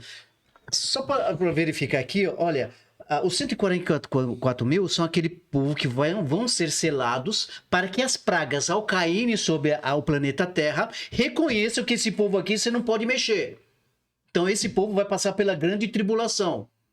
Mais uma vez, repito, o povo 144 mil vai passar pela grande tribulação. Sim. Aí eu vou no verso 13 do mesmo Apocalipse capítulo 7. Sim. Aí ele fala, um dos anciões tomou a palavra, dizendo, esses que se vestem de vestiduras brancas, quem são e de onde vieram? Aí João respondeu, meu senhor, tu sabes. Aí hoje a gente fala assim, ele então me disse, esses são os que vêm da grande tribulação. Essa grande multidão que vem da grande tribulação, quem é? Os 144 mil. Aqui no verso 13 ele já explica. Os 144 mil ali, nos versículos 3, 4 em diante ali, vem falando que esse pessoal vão ser selados e vão passar pela grande tribulação. E no verso 13... E esse 144 mil, eles vão estar com vestiduras brancas e com harpas na mão, que harpa significa o quê? No contexto bíblico, harpas e palmas na mão significa o quê? Vitória. Significa vitória. E aí o anjo pergunta, ô João, e esses aí que estão com vestes brancas, que estão cantando, com esse cântico novo ali, no verso 12 fala do cântico dele, quem são? Ele falou, esses são aqueles que vieram da grande tribulação. E quem é que veio da grande tribulação? Os 144 mil. Então a grande multidão é os 144 mil. Porque aqueles que dormem, que vão ser ressuscitados, eles não passaram pela grande tribulação. Não passaram pela grande tribulação. Só quem vai passar vão ser os que vão estar vivos quando Jesus voltar. Isso, exatamente. Tanto é que essa expressão grande tribulação em grego é bem interessante. Né? É uma repetição, fala assim, ó. A tribulação, a grande. Então usa-se duas vezes, né? A grande tribulação, a grande. Para destacar que é uma tribulação diferente de todas. Porque tribulações, todos nós passamos. Tem, né? Que tribulação que é? Sabe, eu tô passando por uma muito grande. Como se tivesse um título, né? Exato. Mas não é qualquer tribulação. Tá referindo ao tempo de angústia, que fala lá em Mateus 24, né, quando fala que se o tempo não fosse abreviado, eles não se salvariam, porque viria uma grande tribulação sobre eles. Fala em Jeremias 30, fala em Daniel, Apocalipse, Daniel capítulo 12. Então aqui está falando de uma específica. Não são todos que vão passar por isso. Vão ser os que foram selados, que estarão vivos. 144 mil. Só que aqui no contexto, aqui nesse versículo que o Alexandre leu, está falando da grande multidão, porque ele viu a grande multidão e o anjo falou, quem são esses aí? Aí ele fala você, fala assim, ó, são esses que branquearam, lavaram as suas vestes do sangue de Cristo e passaram pela grande tribulação. Então a gente entende o quê? Né? Só por esse motivo a gente já poderia entender isso. Que a grande multidão são 144 mil. E se é uma grande multidão, não tem como ser um número literal, né? Que nem você falou, né? Deus não vai contar, os 144 mil chegou.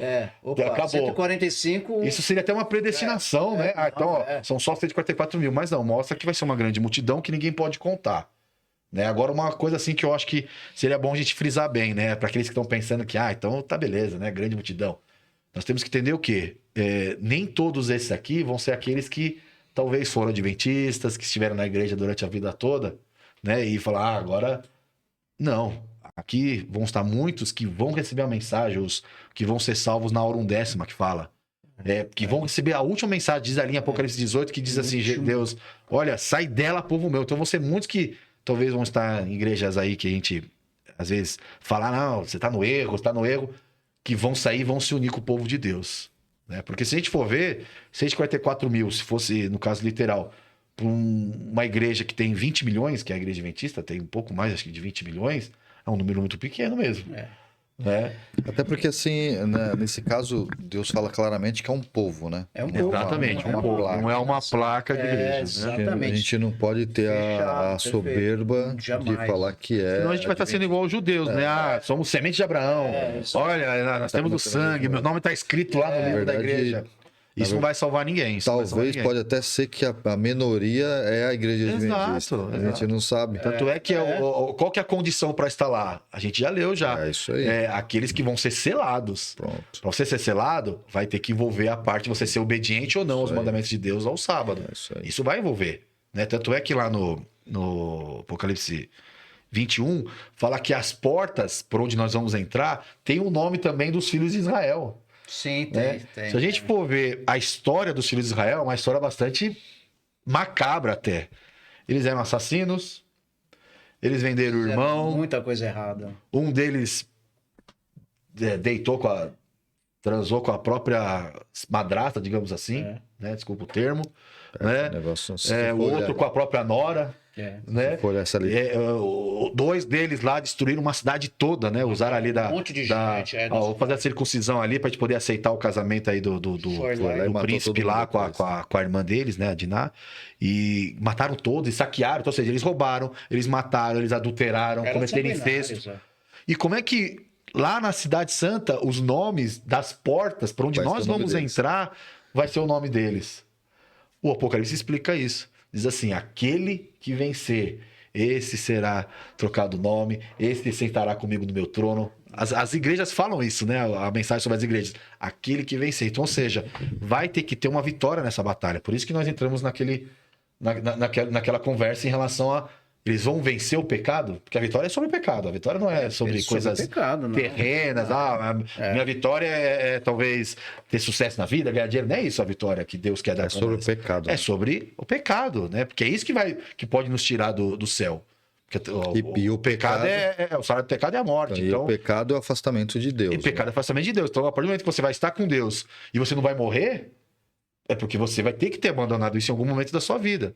E tanto é que em Apocalipse 21, quando fala das portas, desses homens, né, dessas pessoas que vão entrar por essas portas, diz assim: aquele que vencer vai ter direito a entrar. Ficarão de fora quem? Os adúlteros, os homicidas. Ou seja, há uma distinção entre aqueles que vão ser obedientes aos mandamentos de Deus e aqueles que não vão.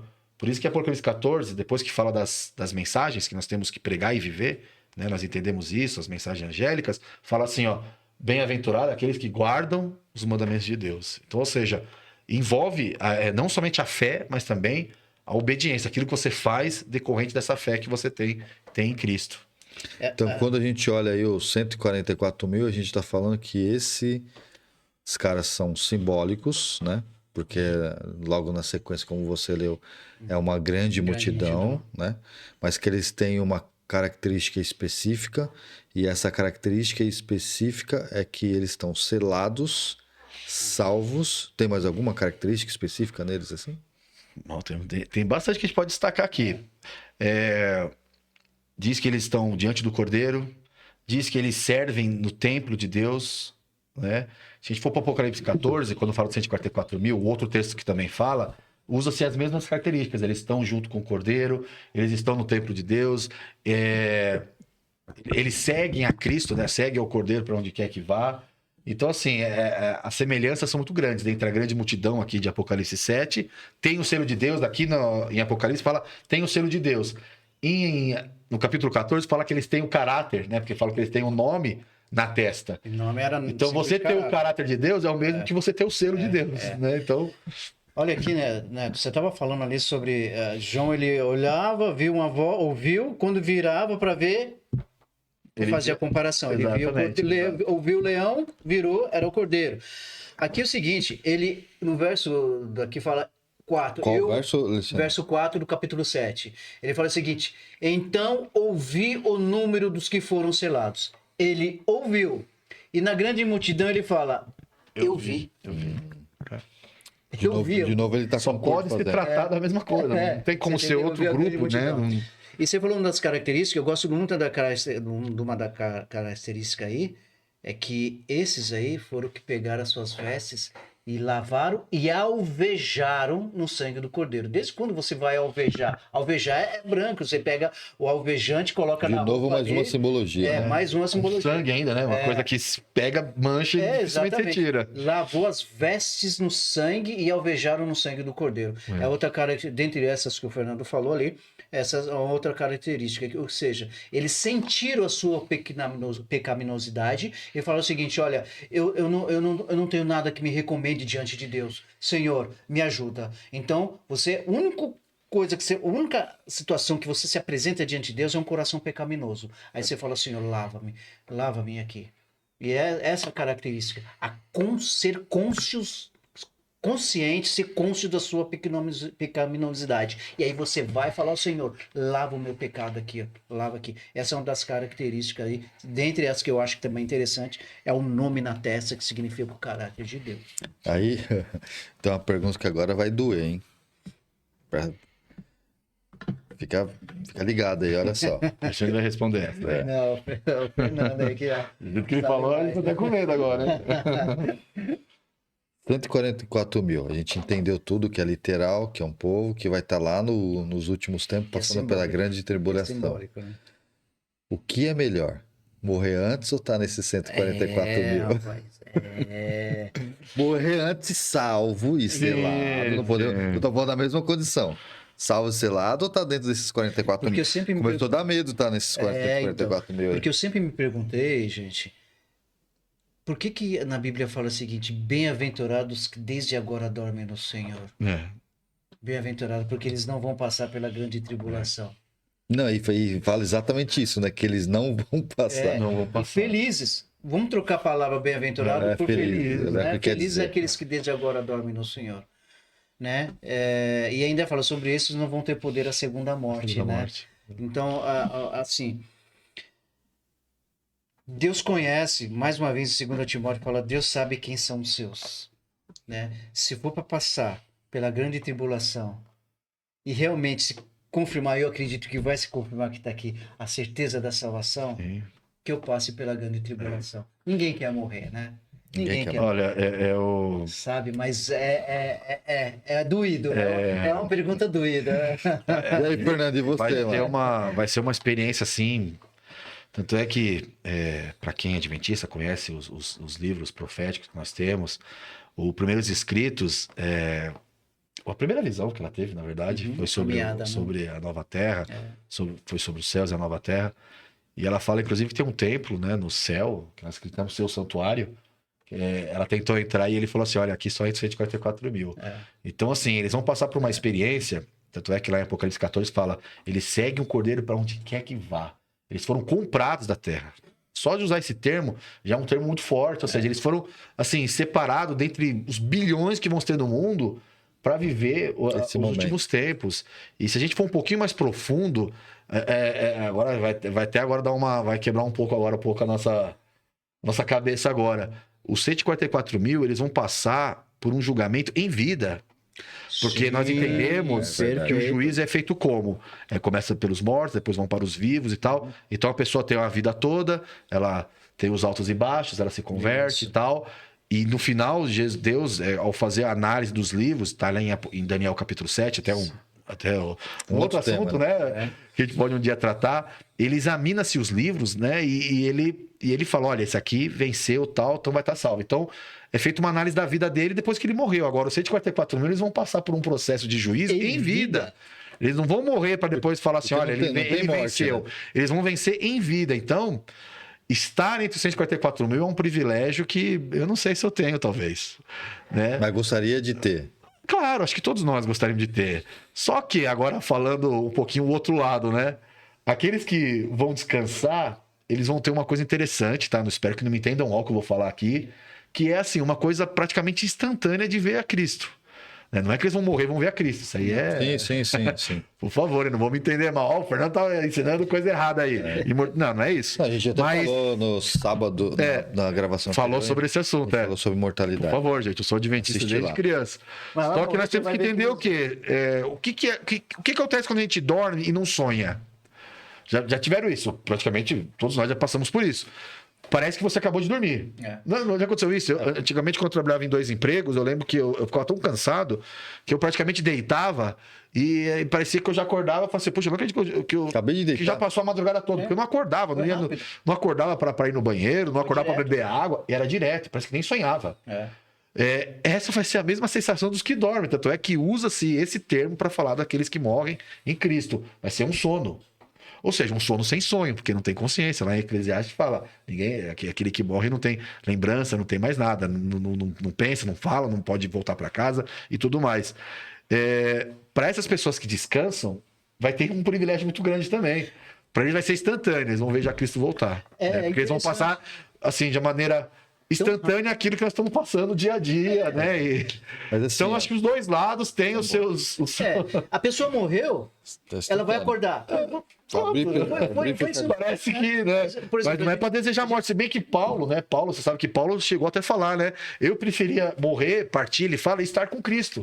Muitos usam esse texto de maneira. Não sei se você abordou esse texto no dia.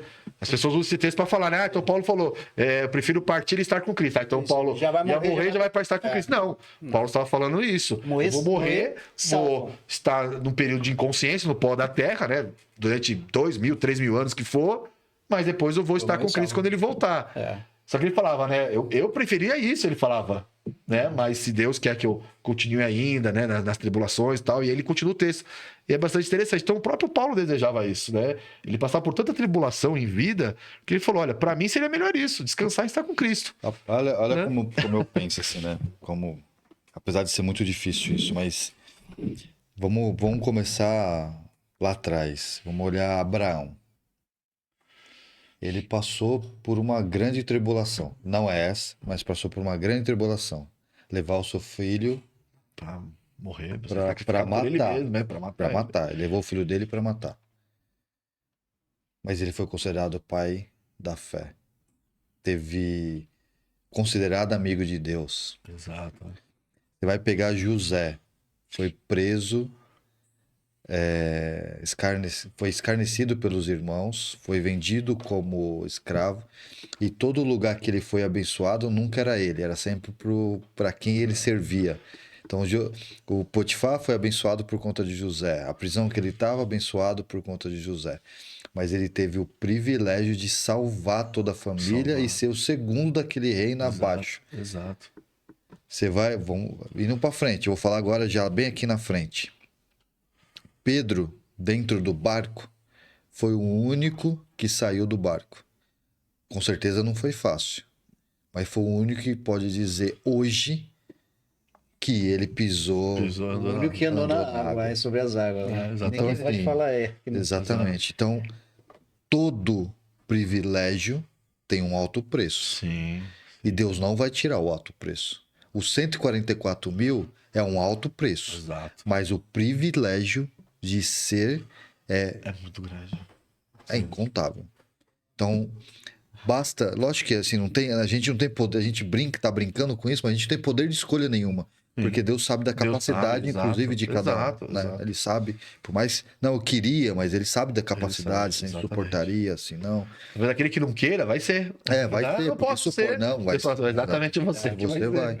Mas, de qualquer forma, é um privilégio, assim. Vai passar por tudo aquilo. Mas o que vai receber no final é o privilégio de ter falado assim, a experiência que eu passei com Cristo, em momento nenhum da vida, milhões e milhões de pessoas que passaram nessa terra não tiveram. Eu tive. Grandes homens do passado. Grandes homens Hebreus, do passado. né? Paulo fala em Hebreus, né? Que os homens da antiguidade, eles viram esse dia e eles queriam estar nesse dia, né? Mas eles tiveram que descansar antes, né? Não tinha o que fazer. Eu quero só ler um trecho aqui de Ellen White, que é uma escritora adventista, e ela fala o seguinte a respeito, porque teve um período, gente, que ouvia muita discussão a respeito sobre o 141. Agora parou. E parou de muita coisa, né? Mas parou. Hoje em dia tem outros focos, né? Tem outros focos. Uma hora vai surgir mas de novo. antigamente, na década de 80, quando eu tinha 10, 15 anos, isso todos os sábados, tudo era Eu constante, também, era teve uma várias época também que eu vigílias. lembro que tinha. Eu vivi isso aí, eu tô falando do que eu vivi, Uhum. sabe? Fechamento da Porta da Graça, tudo. Então, uma discussão acalorada sobre os 144 mil, quem era, tal. Tem um trecho aqui do comentário adventista que ele fala o seguinte, ó. Ellen White adverte o povo de Deus a não se envolver em discussões acerca de questões de que não ajudam espiritualmente, tais como quem pessoas vão constituir 144 mil? Isso, aqueles que foram eleitos de Deus vão de, sem dúvida, saber em breve. Exato. Em breve. E ela termina aqui. E em outra parte ela fala o seguinte: esforcemo-nos com todo o poder de Deus nos deu para estarmos entre os 144 mil. Ela fala: esforcemos com todo o poder de Deus para Para estarmos estar, né? Nesse. entre os Que ela 144 tá falando, você não sabe o privilégio que é É estar aquilo que entre você eles. estava falando, Roberto. Jó em todos foi o único que ele olha para Satanás e fala assim, olha lá meu servo Jó. Foi o único. Passou por tudo aquilo, mas o privilégio que ele teve foi o único. Então a gente tem o privilégio aí de, por quanto que estamos vivos, né? De ter a sensação de poder estar dentro Estamos desses sendo 144. Estamos sendo selados. Isso é importante a gente falar. Selados porque Deus reconhece aqueles que são seus, né? Esse assunto é muito bom, né? Muito gostoso de falar. muito bom. Só para a gente fechar assim, bem rápido, a gente já alcançou um tempo aí considerável. Como alcançar essa condição? A gente meio que deu uma pincelada, mas só para as pessoas que estão em casa assim, falam assim, poxa, eu entendi, mas como que eu posso alcançar essa condição para estar entre os 144 mil ou pelo menos para ser selado? Qual é a condição que ele tem que ter? A Bíblia fala, né? Eu gosto muito desse texto do Salmo 119, até deixei aqui já no ponto aqui para ler. 119, versículo 9, fala assim: como purificará o jovem o seu caminho? Observando segundo a tua palavra. De todo o meu coração te busco, não me deixes desviar dos teus mandamentos. E aí termina falando assim: escondi a tua palavra no meu coração para eu não pecar contra ti. Então, aquelas pessoas que às vezes falam, mas essa condição vai ser impossível. Como que eu vou deixar de fazer isso? Como eu vou deixar de fazer aquilo? Como eu vou deixar de comer isso? Como eu vou me vestir assim? Como eu vou, né? Agora deixar alguma coisa que eu gosto, tal. Aqui tá o segredo, né? Você tem que esconder a palavra no seu coração. Se você esconder a palavra no coração, como você faz isso? Estudando. Você pode esconder alguma coisa que você não conhece, né? E fala mais: não me deixe desviar dos teus mandamentos. É você orar para Deus te dar força. Paulo sempre fala, né? Que o Espírito Santo é o agente que dá esse poder. Tanto é que ele fala: posso todas as coisas em Cristo, e Cristo envia o seu Espírito para poder fazer com que a gente vença. Temos que nascer de novo. Então, escondendo a palavra de Deus no nosso coração. Ou seja, estudando e aplicando ela ao coração. Daniel falou assim, ó, quando ele foi ali tentado a escolher as coisas de Babilônia, comer a comida do rei, o vinho do que o rei estava oferecendo, ele falou assim: propus no coração ser obediente a Deus, né? Fazer a vontade de Deus. Então ele propôs, né? Toda a influência, toda a força ali estava para ele pecar, para ele fazer o que era errado. Inclusive o próprio desejo dele, né? De Talvez, querer fazer. sim. Né? Só que ele falou assim, não. Ele estava numa terra que tinha acabado de destruir o povo dele. Ele podia pensar o quê de Deus? Deus me mandou aqui, então agora eu vou... O que eu posso fazer? Eu tô aqui no meio deles, eu vou contrariar o Babilônia? Deus vai tolerar. Deus vai tolerar. Eu sou escravo, eu não posso fazer nada. Mas não, ele falou, propôs no coração ser obediente a Deus. Se Deus enviasse ele para a morte, como depois os amigos deles falaram, olha, você pode me jogar na fornalha aí, Nabucodonosor, que nós não vamos adorar a imagem aí que você fez. Ele se propôs a obedecer, e nós temos que fazer isso também. Né? As coisas não vão cair do céu como a gente pensa, né? Então eu só estou esperando as coisas cair do céu e de repente os meus gostos particulares, meus pecados vão sumir. Não é assim que funciona. Você tem que se esforçar também. A palavra esforço, ela parece que foi tirada dos púlpitos, da mente das pessoas. Exige esforço, né? Porfiar e por entrar na porta estreita, no caminho estreito. Não é o caminho mais fácil, a porta mais larga. E Paulo é muito claro nisso, quando ele fala esburra a minha carne. Exatamente. Né? Exato. O meu corpo é escravidão. Exato. Então falar, não, peraí, a graça basta, tá tudo certo, tá bom. Não. Você tem parte. Não é isso que a Bíblia ensina, não. Não, você tem parte, amigão. Eu reduzi o meu corpo à escravidão. Quando Paulo fala reduzir o meu corpo à escravidão, é colocar o velho homem nas cadeias, porque ele quer se soltar de lá. Né? Eu penso ainda, respondendo a sua pergunta, Beto, a palavra de Deus fala: quem habitará no Monte Santo do Senhor? Aqueles limpos de coração, aqueles que não têm engano, aquele que na sua boca não se achou engano. E como é que se faz isso? Colocando em prática a palavra de Deus, mais oração, né? Mais sinceridade no coração e mais amor. Uma coisa que também acho bom a gente deixar bem claro aqui, que os filhos de Israel eles foram homens pecadores, mataram, saquearam, adulteraram, cometeram incesto, só que eles venceram. Quando fala que as portas elas vão ter os nomes desses homens, né, os filhos de Jacó, mostra que vão ser eternizados o caráter desses homens. Porque nome a gente entende como caráter. E você sabe que no Gênesis 49, Jacó ele fala assim, ó, vou falar algumas coisas que vão acontecer nos dias vindouros. É bem interessante esse capítulo. E ele começa a delinear ali o caráter de cada um dos filhos dele. Ele fala, Judá vai ser isso, Dan vai ser isso, tal. Tanto é que Dan fala que Dan é uma serpente. Serpente que pica Por isso que o nome Dan não venceu. Não tá. Efraim não venceu. Diz que por isso que eles estão Osés, distinguidos. Né? exato, fala em Osés que Efraim ele tá voltado aos ídolos. Deus fala isso. Efraim, Por que o nome deles não estão? Porque eles tiveram todas as coisas ruins, porém eles não venceram. Os outros, porém, venceram. E quando fala que a gente vai entrar em cada porta, isso já é uma crença minha. Eu creio que a gente vai entrar de acordo com aquilo que a gente mais se assemelha. Né? Eu nunca tinha pensado nisso. Eu já vi estudo sobre isso. Não somente dos filhos de Jacó, como também dos apóstolos. Os apóstolos, teve um que não venceu. Pedro tinha seus defeitos, né? João era chamado filho do trovão. Ele e o irmão dele, Tiago. Os filhos do trovão. Eles falavam, vamos lançar fogo ali para matar os samaritanos. E depois ele foi conhecido como apóstolo do amor. Né? O apóstolo amado, né? Digamos assim. Pedro, todo arrogante, todo... Né? Pedro venceu. Então... Mas Judas não venceu. Judas não vai estar com o nome eternizado lá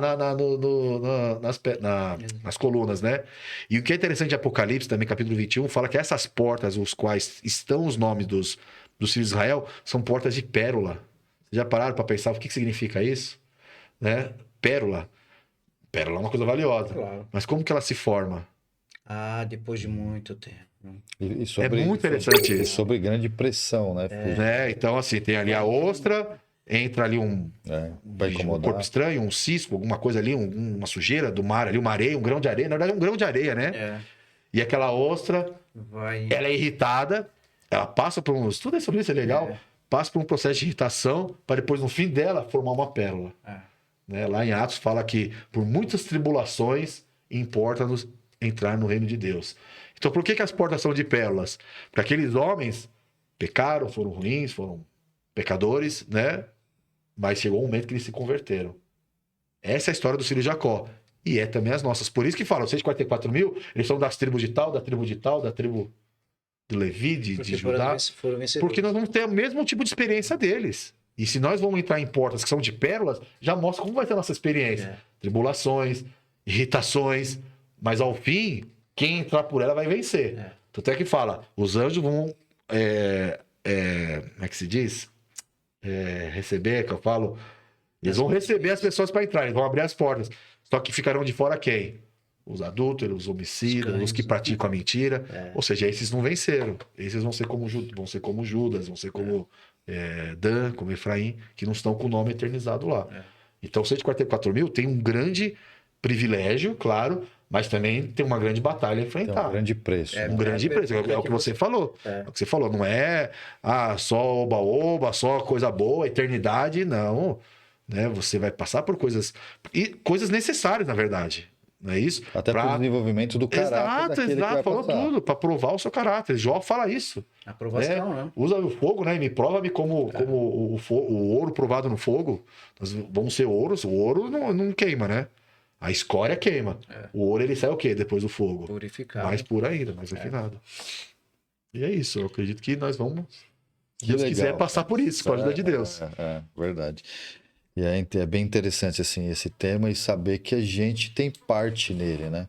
Que a gente não tem que ficar sentado só aí esperando Deus fazer todas as coisas. Tem a nossa Tem a parte de Deus, ele veio, nos salvou, nos dá poder e o Espírito Santo para poder vencer as batalhas, mas a decisão de vencê-las parte da gente. Sim. Inclusive tem uma boa parte dessa luta que é permitida para que a gente passe, né? Para que o nosso caráter seja moldado. E a gente se Cristo torne passou por cada isso, vez, né? Nós temos o maior exemplo que é Cristo. Ele passou por isso. A vida dele foi uma vida de luta, tribulações, angústia. Chegou a falar para Deus, olha, se puder, passa de mim esse cara. Então já imaginou a angústia também que ele sofreu. E como que nós, né? Não vamos também passar por isso, Se né? fizeram isso com o mestre, Exato. Quanto mais com a- Uma vez eu conversando com amigos assim, acho que vale a pena a gente deixar bem claro o que é isso, né? E aí ele falou assim, ó, se você, por acaso, não tá sofrendo alguma coisa na sua vida, se por acaso você não tá doente, se por acaso é porque você tá no caminho dele. Aí, por muitos anos eu pensei sobre esse assunto, sabe? E falei assim, caramba, então se eu tiver bem de saúde, se eu tiver bem financeiramente, se a minha família estiver bem, significa que eu estou andando do lado de Satanás? Porque... E aquilo me perturbou bastante tempo, até Deus me dar uma luz um pouco diferente sobre isso. E tá ali na cara na Bíblia, e eu não consegui enxergar isso, assim... E quando a gente fala de, às vezes, de tribulação, que a gente fala de passar por esses caminhos, não necessariamente é passar por alguma dor física. Deus está falando assim, ó, você tem a maior dor, que é a sua carne, e você tem a maior luta, que é viver pelo Espírito. Ele fala assim, se você quiser, pega a sua cruz e siga-me. Ele está falando assim, ó, você vai ver uma luta diária. Se você, por acaso, levantou e não teve uma briga entre a tua carne e o teu espírito, tem uma coisa errada com você. Se você continuou andando durante todo o teu dia e você não teve uma briga contra a carne e com o espírito, tem uma coisa errada. Aí eu comecei a entender que essa briga principal, não que a gente não tenha aflições por todas as outras coisas, mas a briga que ele está falando é a briga entre a vontade de fazer coisas contra Deus Isso. e a decisão de fazer as coisas a favor de Deus. Exato. E é essa briga que, se não tiver acontecendo, é ela que, pô, de alguma maneira tá coisa errada. Se você não tá tendo briga entre a carne e o espírito, significa que você tá andando na carne. Exato. Aí eu falei assim, é disso que a gente tá falando. Exatamente isso. Porque, assim, no mundo tereis aflições. Deus fala isso, mas tenha bom ânimo.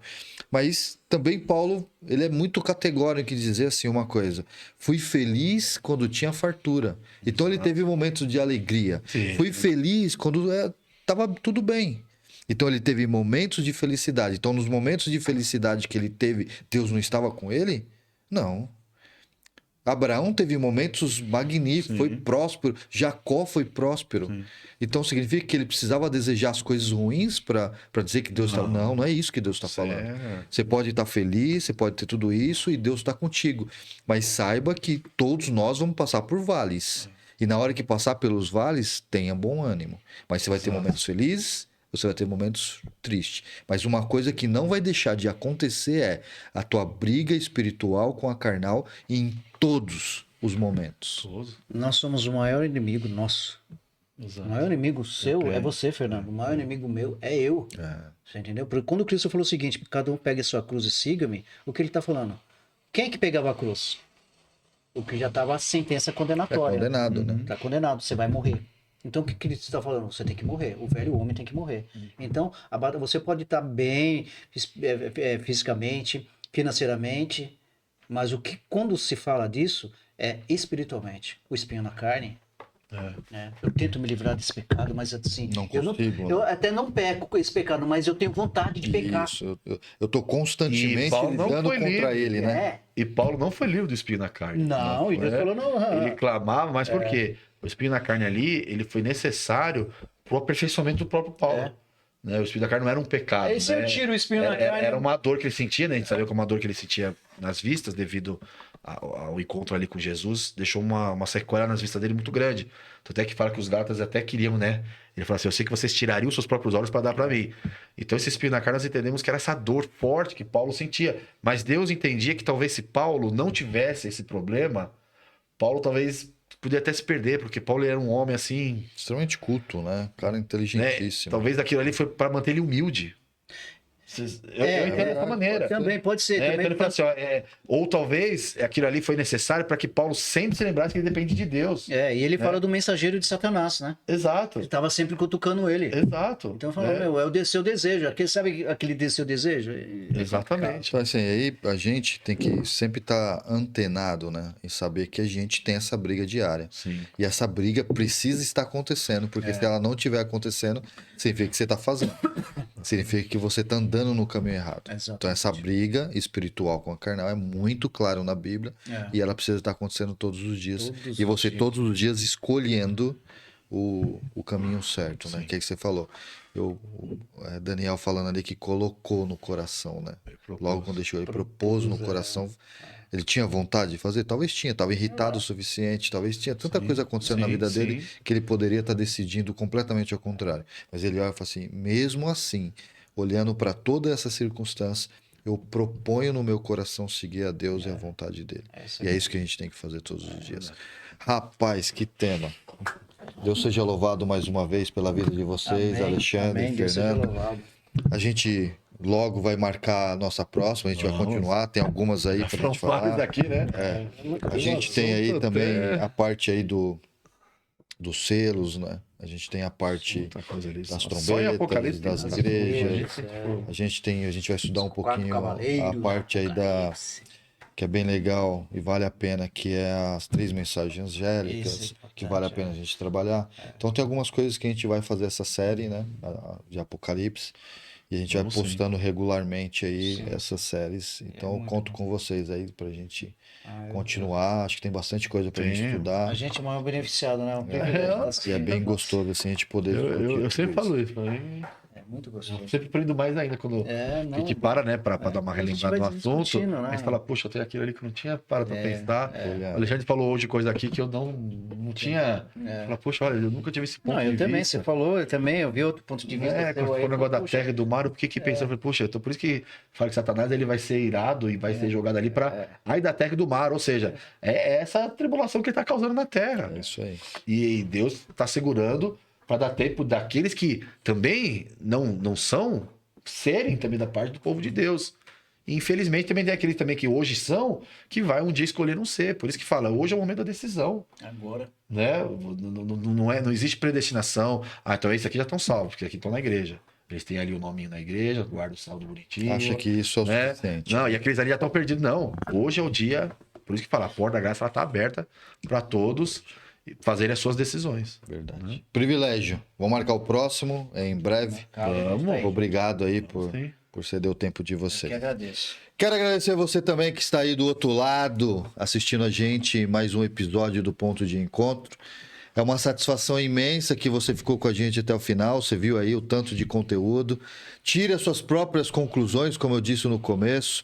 Aqui a gente tentou dar uma pincelada sobre esse tema. Tem muita coisa para abordar sobre ele ainda, mas que você possa, no mínimo, aí, ter aproveitado um pouco aí do conteúdo para tentar aprender um pouquinho, ou pensar diferente, ou continuar com as suas próprias conclusões pelo motivo que você sabe aí. Mas o nosso objetivo aqui, com certeza, é tentar levar conhecimento para fazer a gente pensar. Aquilo que eu costumo dizer de metanoia, mudança de mentalidade. Então a gente tenta ajudar isso aqui. Então eu quero agradecer você por ter ficado até o final. E eu quero dizer uma coisa para você. Deus fala claramente em todo o texto, em toda a palavra da Bíblia, que a gente, de alguma maneira, deveríamos buscar a palavra dele. E ao buscarmos a palavra dele, mais entendimento nós teríamos. Quando a gente olha para Apocalipse, a gente sempre tem aquela visão, na maioria das vezes, que é um livro muito difícil de entender e realmente tem algumas particularidades, mas é um livro que a palavra Apocalipse quer dizer revelação, ou seja, está revelado. Se a gente estudar um pouquinho, você viu aqui a gente decorrendo, tem pessoas que conhecem mais, o Fernando, o Alexandre, que trouxe aqui para a gente bastante conhecimento. e a gente pode então se aproximar daquilo que Deus propôs até os finais do tempo. E é através de Apocalipse, através das profecias, através do estudo da palavra de Deus, que a gente percebe que a gente está no caminho certo. Então você precisa continuar estudando a palavra de Deus. Se você ainda não estudou, aproveite agora esses conteúdos que a gente está postando, volta no outro lá também, que a gente aborda sobre Apocalipse, que também tem esse intuito de trazer aí o estudo e que você possa aproveitar isso e aí continuar os estudos do Apocalipse. A gente vai trazer outras coisas aqui, outros temas que vai tratar Apocalipse, vai tratar a profecia. Fica antenado aí que a gente tende a postar isso aí em breve. Não esquece aí do livro, se você quiser, A Chave da Virada, vai falar sobre inteligência emocional, sobre saúde emocional. Se você quiser, de graça, desde que você esteja curtindo, compartilhando e se inscrevendo aí no canal. Lembre-se, no mundo tereis aflições, mas tenha bom ânimo. Nós vamos passar por isso, mas Deus falou que estaria conosco todos os dias das nossas vidas. Não um, não dois, mas todos os dias das nossas vidas estaria conosco. Então acredite, porque Ele está aí contigo, Ele está aqui comigo, Ele está aqui com a gente, mas está aí com você também. Basta orar, falar com Ele e você terá as suas respostas. Agradeço aqui a nossa equipe que de coração está aqui doando o seu tempo para ajudar a gente, Péricles, Caioba e Vitor. E os demais que não puderam vir nesse momento, quero agradecer aí de coração pelo carinho de ceder seu tempo para esse trabalho voluntário. Obrigado a você mais uma vez. Até sábado que vem, a partir das 16 horas, conto com você aqui nesse mesmo lugar, nesse mesmo horário, a partir das 4. Até lá, valeu!